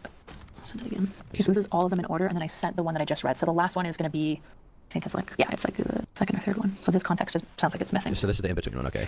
Okay, so this is Pixie says you can share this, anything you want with him. I felt like Abby Anders, where I was coming from. I'm about to make some tomato soup. I am so hungry right now. Okay, so and just to be clear here again, you think that Destiny should face some punishment for this? You don't think that this is you weren't trying to mitigate any kind of consequence for him? No. Do you think you were trying to mitigate any kind of consequence for yourself by maybe steering her in a direction where it wouldn't be made public? I don't know. I don't know what consequence there would be for myself. Well, obviously, it would negatively reflect on you if the guy you're working with is exposed for doing this kind of shit. It kind of, you know, guilt by association type thing makes you look shitty. Yeah, I suppose. Yeah, the issue is, I guess I'm going to say, no, I actually wasn't thinking about it that much. A lot of people ask me, which is why I spent the time thinking and like wrote in my journal. Abby like, Anders. The way that I He'll operate with virtually people send has to some to be you, haha. Yeah, all right. About relationships and like the things that I value, my principles, not because of like business stuff or I'm going to hate myself. Like I don't want to do all this. Like I don't want a treatment center that helps kids if I have to like buck over my friends and like stop caring about them to like do like that's not the point of this. But obviously that's also my word, so I don't know if I can convince you that. But yeah, it wasn't forefront. It was something that I just basically I had to like take matters more. Like she gets to do what she would like to do. Okay, gotcha. All right. Do you? I guess what do you think is a proportional response? I've seen some conversation around how the idea of her getting $1 million is too much, or maybe I don't know, a few $100,000 is too little. What do you think is like adequate restitution for this kind of thing? Just kind of your personal opinion, I guess. What I told Steven that so this isn't, just to be clear, this is what I did Steven just between him and I, was specifically I was like, you should pay for her therapy. You need to cover like all of the expenses that are like investigating the leak, and if she has any expenses regarding like Abby clearing Anders. her images. It's a tomato soup that's in this packet, and you just have to add a few ingredients and put the tomato soup packet in. So it's easy, and I got already chopped onions, which make my life easier. LOL. All right. Sounds legit. She has to pay for any like internet scrubbers or anything like that. You need to cover all of those costs. And if she comes to you with other costs that are going to be related to this, you need to cover them as well. Okay. Yeah. Gotcha. The only other thing that I could think of would be like obviously some level of public like, yes, I fucked up, but obviously that's completely off the table because she doesn't want any public acknowledgement. Right. Well, it was at that point in time, but now, I mean, it's been publicly acknowledged, right? Yeah. Yeah. So now, do you think it would be good Abby to make a public Anders. acknowledgement of wrongdoing at some point? If legal suits were Abby going on, Anders. probably the issue is like now. Yes. I don't even know if he can because his legal there's no way his legal counsel will sign off on him making a public statement like that. There's no way. Right. Which really sucks. Yeah. Right. Which sucks for her specifically. Yeah. Right. Okay. Let me see here. I think there was a specific theme that I wanted to bring up. Let me just go through these real quick. Oh, I don't know if you saw like one of the texts. I think this has also been included, but when she mentioned specifically the money, the reason that I clarify, I think that's like just a little bit down in the thread. So after I say, gotcha, thanks for not sugarcoating, I list the 3 things that she wants to make sure that I'm understanding what she wants communicated. She outlines the problem with number 3 is because of the removal of the video and the guy getting hacked, Steven has to face consequences proportional to his actions.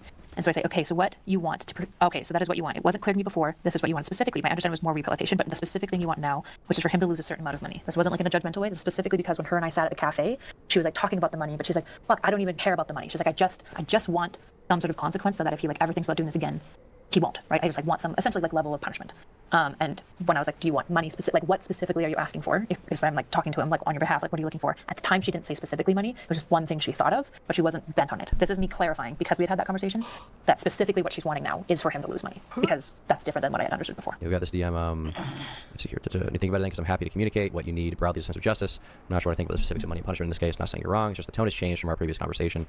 So this is you just kind of dealing with her, sort of not totally knowing what she wants at the time, which I guess is fair from her. Well, specifically when I started hearing, so I think at this point we've had a phone call maybe once or twice, and I start hearing the $1 million amount, and I'm not comfortable with that. I don't think I don't think that's going to give her anything that she's looking for. I know that she's never going to receive it. She wants $1 million. I mean, Destiny can definitely front that. Destiny has a lot of money. Like he has a lot of money. He could definitely front that easily. But, bro, she's asking for $1 million now. This is going from she's been like her thing has been leaked by this guy, and now she's asking for $1 million in damages. You know what? I think Destiny's gonna have to front it.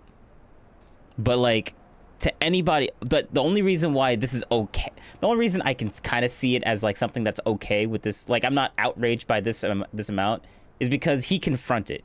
Destiny can afford $1 million, can front $1 million. It's gonna hurt him a little bit, but he can definitely, like he could do that. He has the capital for it.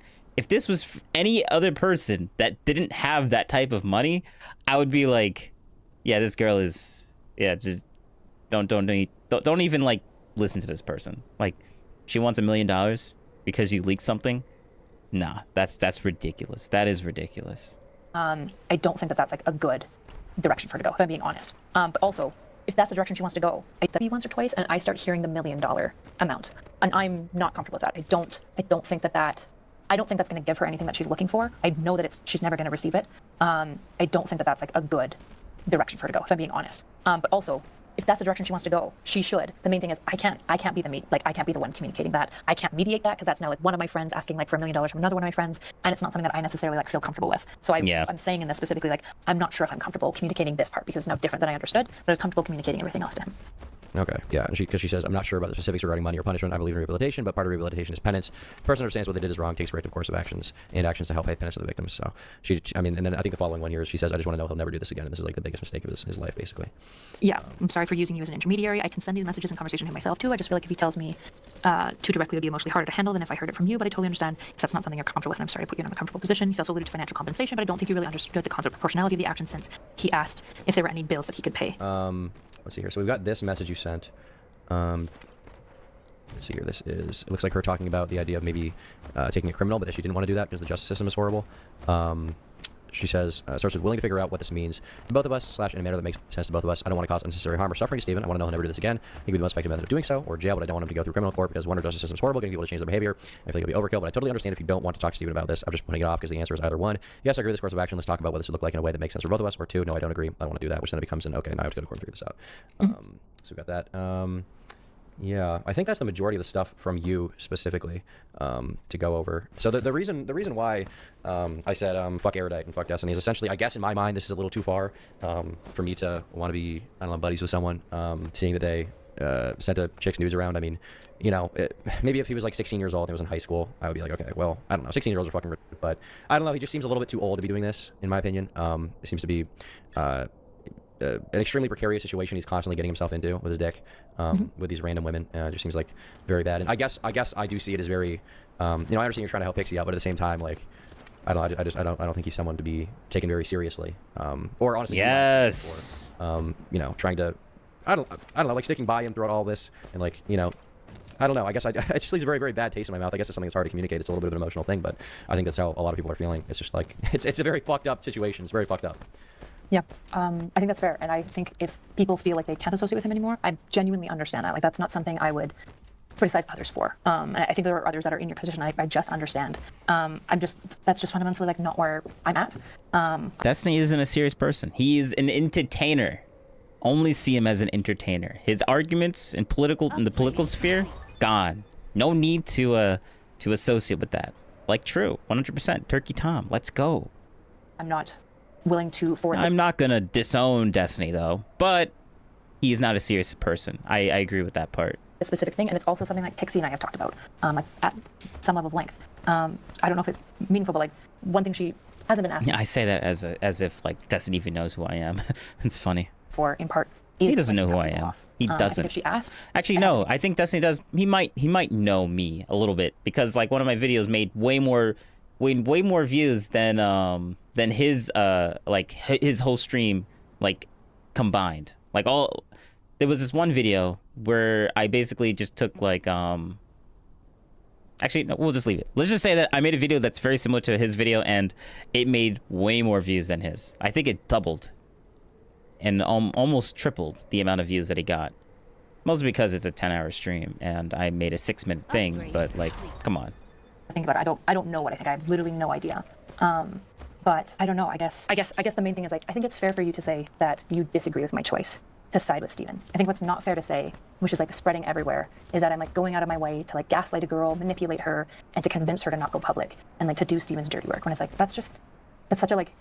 it's such an unfair representation of me. Yeah, that's true. 100%. Anyone that's saying that about Erudite has lost the plot and is basically Destiny bad brain, basically. Yeah, that's what happened. Like, they're not thinking when they say that. Like, I've been calling and checking in with her like every 2 days. We talk on the phone pretty often. Like, my whole orientation in all of this is helping her. Just like how people are Trump bad brained. Like, I would accuse Destiny of doing that, and there's lots of evidence that Destiny is just Trump bad brained, and that's why he has all these really like stupid views on him. I would argue stupid, but the whole Erudite thing and calling Erudite like what she just said, like it's just, I'm just repeating myself, but like I have to reiterate this. Like, it's true. Like, it's just people being Destiny bad-brained, and since you're Destiny associated, then therefore bad.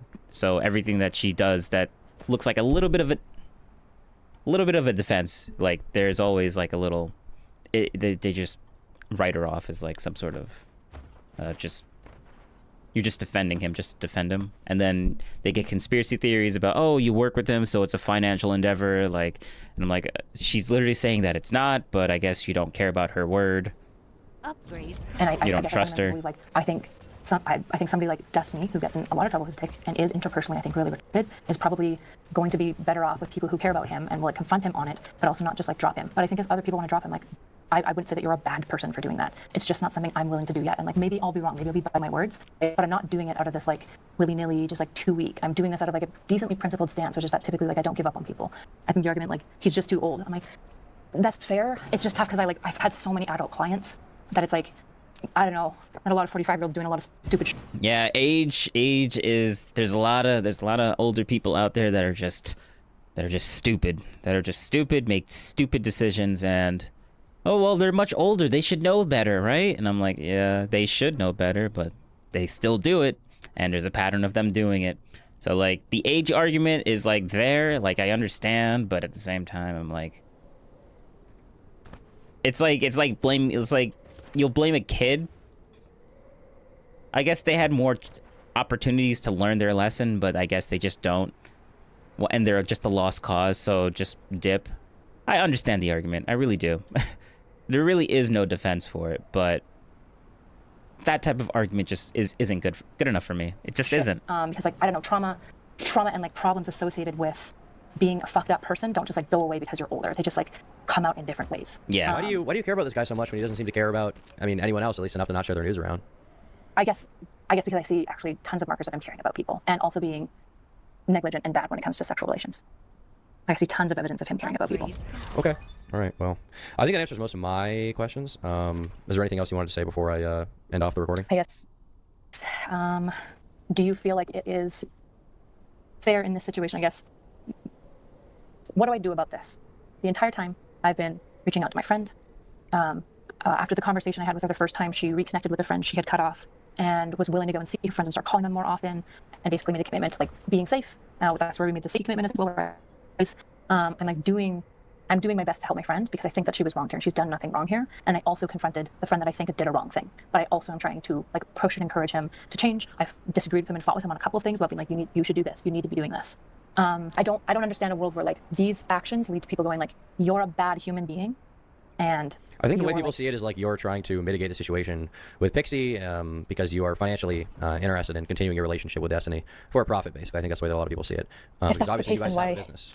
Yeah, but if that's the case, why did I say to Fairy Queen she could leave the comment up? I just asked her to remove the identifying part about Pixie. Like, none of my actions have been about covering for Destiny or preventing people from talking about it broadly. It's been from, like, all it's been about is addressing people talking about Pixie specifically. Like, I've never in any world not wanted people to talk negatively broadly about even being an idiot and, like, negligent when it comes to, like, things to people's trusts in sexual dynamics. Like, I've never been opposed to any being concerned about that. I don't ban like general comments and talks about it. I explicitly with Fairy Queen asked her to not talk about things that could narrow the scope of who it was, particularly because at that time, most people didn't quite know who it was. I didn't look at the leaks, but when I would like listen to like Reservoir or other people, I kept hearing like, I'm not really sure who it is. I'm not really sure who it is.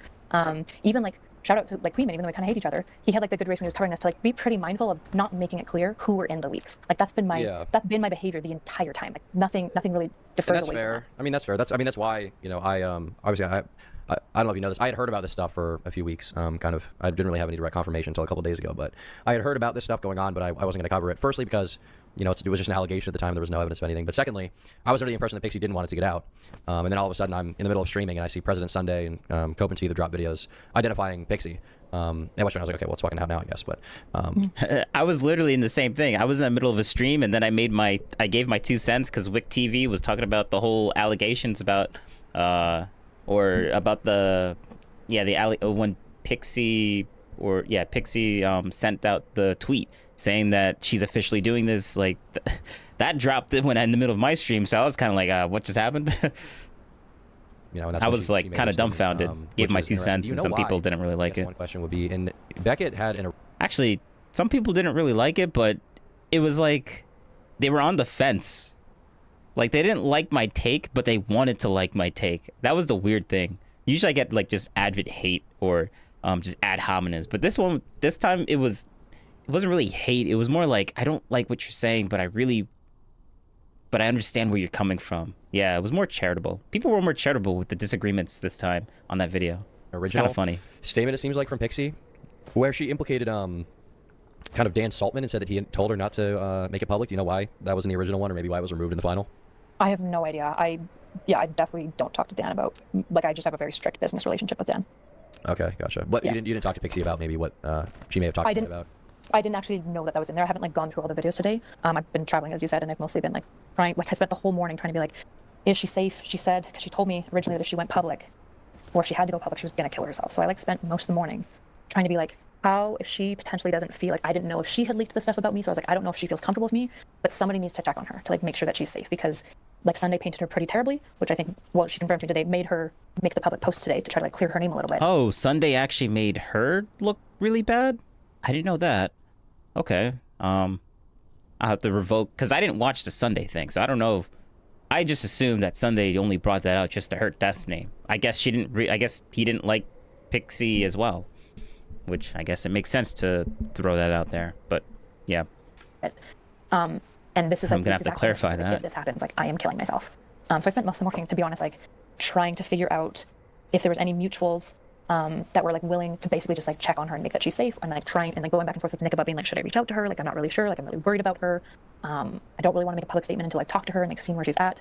And so I spent most of the morning doing that. There luckily was a mutual friend that was able to connect with her and communicate, basically being like, hey, just so you know, like, she didn't actually leak your stuff. She's like feeling really bad. Probably would love to hear from you, which is why I connected with her later. So I haven't spent most of the day like going through all the content on it. I asked Nick to do that. I've spent most of the day like trying to figure out where she's at, what's going on, and then something about like this cherry stuff dropped, and I've been trying to figure out like what's going on there, because it would probably change. It could change like how I feel about business going forward, depending on like what's occurred. Cherry. I actually haven't seen this Cherry thing now. Do you know what her Twitter ad is? I assume that's where she posted it. Cherry. Is it? It's like a CHAERY Cherry or something, right? Yes. She said, these adults who are financially tied business partners having the audacity to involve themselves should not be allowed to pass judgment or question the behavior of others unreciprocated. You are not naive. You're not autistic. And she's showing a DM from Straight Array which says, nice, Kyla's being snaky about this. Pixie contacted her and was kind of trying to use her as a liaison. I told her Kyla can be trusted to help with that. Dan contacted Pixie a couple weeks ago as well. According to what she told me, he basically said, ask Steven for a reasonable amount of money, he'll probably pay it, and wanted to convince her, and wanted her to convince him to not take legal actions against KF, which he's considering. That's what Straight Array said, implying Kiwi Farms there. And then include some other clips and different screenshots as well in this thread. Do you have any comment on that Straight Array DM? It really sucks. Like, I thought I was friends with Straight Array, so super sucks to know that she's just like thinking I've been sneaky the whole time. I don't know. I don't know. It's mostly really sad. It's really sad that Straight Array sent these DMs like against Pixie's consent to like probably my biggest internet harasser. Was he considering taking legal action against Kiwi Farms? That's kind of being implied here. Pixie? Well, the DM from Straight Array says, sorry, let me just send you a screenshot of it. This is what Cherry has. I haven't seen this newest Cherry post yet. Okay, it says, according to what she told me, he basically said, ask Steven for a reasonable amount of money and he'd probably pay it, and wanted her to convince him to not take legal actions against KF, which he's considering. So this is implying Steven's considering taking legal action against Kiwi Farms. Can you talk about that at all or no? I haven't heard her mention any legal action about Kiwi Farms. I really only talked to Pixie and Steven. I think this is implying, it says wanted her to convince him not to take legal action. So I think the implication is he wanted to take legal action against Kiwi Farms. Steven did? Yeah, that's what this DM would be implying. I'm not really sure. To be honest, when all this stuff drops, Steven and I also have a bit of a line. Like, I'm not talking to him about like a lot of the legal stuff, so I'm not sure who he's suing specifically. I'm not really sure. Okay, gotcha. Okay, I don't think there's anything new regarding you. Yeah, I guess when I asked, this thread. Yeah. Do you still think that I was trying to make her be quiet, despite like me explicitly not shutting down conversation? I didn't even look through her DMs. I think I say to Pixie multiple times in other DMs, like explicitly, like whatever you like whatever you would like to do. If you'd like to go public, you can go public. Like, I don't know. It's just like. I mean, I can't really read your mind. So based on the DMs, it doesn't seem that you were trying to get her to not go public or go public. But I mean, obviously because of your I wasn't weighing in. Wait, sorry, what did you say? Like when you have somebody who's going through trauma, and this is like what I also told her, like, well, you're going through this, like, you get to steer the ship. Like, one of the biggest things of betrayal is that somebody took away consent from you. But you get to steer the ship. If you want to stay private, we stay. Like, I take your lead from that. If you want to go public, I'm going to follow up with you and say, like, what do you feel comfortable with me saying? What do you want me to talk about? She gets to steer the ship. Like, I don't know, it's just frustrating because I guess like you can ask Pixie, but like I can even look for DMs. It's like the opposite is true. I not only like wasn't pressuring her to be quiet, I was explicitly not pressuring her to do anything except for whatever she would like to do. Based on all the messages I've seen, it doesn't seem like you were pressuring her to stay quiet. Yes. Correct. Okay. Yes, I agree with that. Yeah, the cherry thread seems to be mostly just stuff that everybody's already seen. But And so I guess when you say like you can't take me seriously, I guess I'm just like I don't know how to take that. Like, do you basically think that like everyone should disavow Destiny? Like, should he be basically fully canceled? Do you think like even though I've done like my entire orientation with him behind the scenes has been like I can give you receipts of this as well from like way back in the day where I was like messaging him like telling him he was wrong. I don't know. I guess it's just like to me it's like how do you take someone seriously as a political commentator when like he's unconsensually setting? No, you shouldn't. You should. I think he said specifically. Maybe she's taking this the wrong way. I think what he said in the previously is that you shouldn't take Destiny seriously. You shouldn't take Destiny seriously, not her seriously. I think she's taking that more personal than she should have. But yeah, I mean, I don't understand why Turkey Tom doesn't actually try and clarify it that way. But yeah, he doesn't want to take Destiny seriously because of this stuff. Like, no one's gonna take him seriously in his political takes or anything that's supposed to be serious. Like, he's just not gonna. Like, politics is serious. This isn't a serious person if he's going to be going through these types of scandals. Like, so people are going to dismiss him, and it's okay to not take him seriously because of this, especially since it's something that keeps happening over and over again. And yeah. People's nudes around. I guess I find it hard to take someone seriously in that position. But that doesn't mean I think that's fair, right? But this is like, can you trust his political content going forward? Which is valid. I think that's probably an important business question for us to like answer. But I don't know like why that implicates my character. Well, I mean, we work with him. Like, he is the reason why you exist. He's the whole reason for your. It shouldn't implement her character. This is where I'm going to disagree with Turkey Tom, and like it shouldn't. It doesn't implement her character. It shouldn't at all. 100%. Like, guilt by association, I don't like that type of stuff. And Turkey Tom is kind of doing that. Like, I don't like guilt by association. It's stupid. Like, it's a very intellectually lazy thing to do. Like, oh, this you're friends with a guy that did that stole some candy from a store one time. Oh, therefore I can't talk to you anymore because you're associated with someone that steals. So like you might be a stealer too. Like that's stupid. That's a lazy way of thinking about things. Let's just say that. Or intellectually lazy. Yeah. Business partnership for like Bridges podcast, like all of that shit is like because of him, right? Yeah. I agree. An extension of the Destiny community. The guy running the community. Yeah, that is stupid. Yep, that is stupid. And it smells good in here. Yes. Yep. I specifically turned off the text-to-speech because I don't want to keep getting hungry. I'm gonna eat soon. As soon as we're done with this, I think I'm gonna end the stream. We only got like 7 minutes left. I need to eat food. Nudes. And then I need to edit this up and community. Send it to. I'm gonna turn it back on. But yeah, I'm gonna have some. I don't know what I'm gonna get. Abby Anders. Yes. Yeah, it's back on now. That he's like farming. Which actually brings me to another thing that I guess I wanted to talk about, which is something I was just looking into. So I saw this post. This is from a year ago on the Destiny subreddit. It's from February 21st, 2024. It says, I'll send you the post right here. It says, Destiny addressing the canvassing complaints just to address them. It says, there's a conversation between Jacob, Lonerbox, and Erudite and Destiny on the complaints raised by some women at the canvassing event about being constantly hit on by the guys taking part in it, not being able to just exist without being approached by them, which can cause them to potentially not participate in future events. Destiny introduced very early on in the conversation the idea that any gender-centric space will inherently push away the other gender, regardless of what's done to make it accessible. He says, if it starts with 1 female and 9 males, it should never go past that 1%. Yeah, the conversation continued, bouncing the idea of Bumble law, where guys would be prohibited from asking women out unless they ask them first, and considered telling participants to keep it professional, like in a work setting. Both of them were shut down. Essentially, I guess what I'm kind of getting at here is it seems like this is an all thread regarding sexual harassment complaints, I guess, or weird conversation complaints with women at a DGG canvassing event. In the leaks, there are 2 videos involving Pixie. There's one that's solo, and a threesome with another orbiter, which is straight raid. People are claiming, basically, based on the evidence, that at least one of those videos occurred during a canvassing event. The link in this Reddit post, right here, if you click it, it leads to a stream where you and Destiny are talking about the harassment claims, and it seems like Destiny didn't want to make overt rules about flirting with co-canvassers. And people are kind of speculating that the reason why this is happening is because he'd no longer be able to use canvassing events as vehicles to have sex with fans and orbiters. This, to me, is tying into this greater idea of like fucking fans is one thing, but like he's fucking fans and then unconsensually sending videos of fans to other fans, and it's at the canvassing events, which is part of his political thing. So it's like it's all kind of wrapped up. Yup. 100%. Yes. Thank you. Preach. Preach. Thank you. This is what we use against Destiny. Thank you, Turkey Tom, for putting all of Magus, this, wrapping this. You might be a stealer too, ER. What's a stealer? You mean a thief? WTF. Maggots. You might be a stealer too. What's a stealer? Oh, I think you're a little bit behind in the stream. I think you're talking about the analogy that I made. I can make a better one if you want. So I'm just, I guess I'm just like, you said like, that. This like leads into like my whole thing about like, taking it seriously, right? It's like, what is going on here? What's going on with Pixie? Like, it's not. I'm like, talking about guilt by association. Like the whole guilt by association thing. I think that's stupid. You just divorce like these two ideas. Like, this is the political commentary. This is what is going on here. Like, this is all tied up in his content, in his canvassing events. Yeah, I mean, I guess to go back to like your initial statement, just like I'm an extension of the community. I guess I don't like I have a podcast with him. I'm not an extension of Steven. I disagree with him regularly. When we have interpersonal disagreements, I handle it privately. I have no idea if he was hooking up with, in fact, if they're talking about Ohio, I'm pretty dubious. I'm pretty sure I was around because those two were working. Yeah, like, I'm a bit behind, sorry. Oh no, that's fine. That's fine. That's perfectly fine.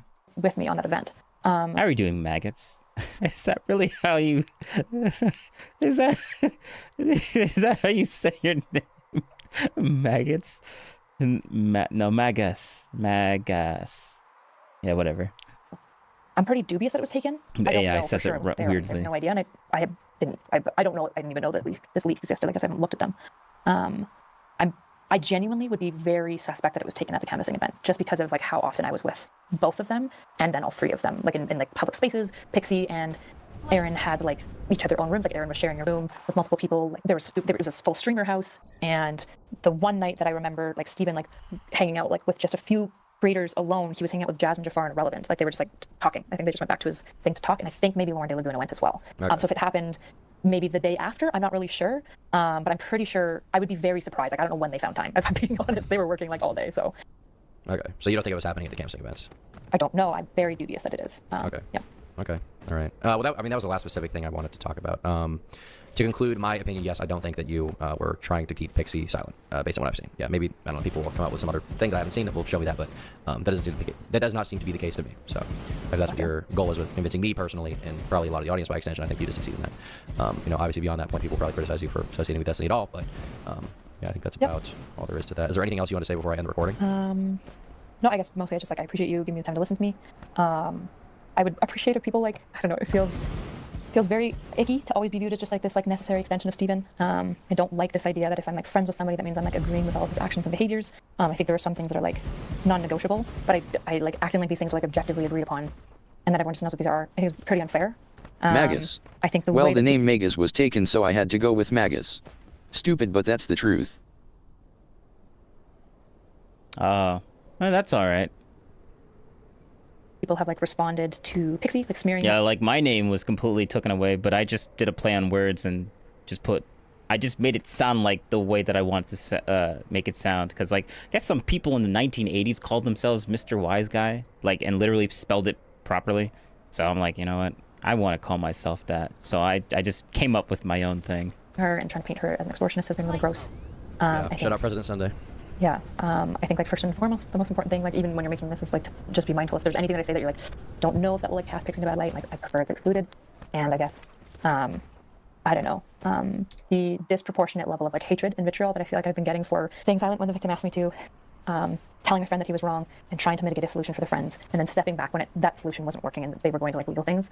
I just don't know what else people are expecting from me, especially as like most people who believe in like rehabilitative justice. I suppose like I don't know. It doesn't make a lot of sense to me, but I guess it is what it is. I'm doing my best to try to live by my principles. Okay, all right. Thanks. Well, on the recording. Thank you for coming on the show. Yeah, thanks for having me. And that's it. All right. And I think that's going to be it for now, because I want food. Actually, wait. What time is it? Yeah, I want food. We're going to get food. So, yeah, thanks for watching. Thanks for coming by. Thank you. Do what's on screen, because I got these. I put so much time into making these things, and I don't use them. So, we're using them. And, yeah. Thanks for watching. Abby Anders. Enjoy, bye.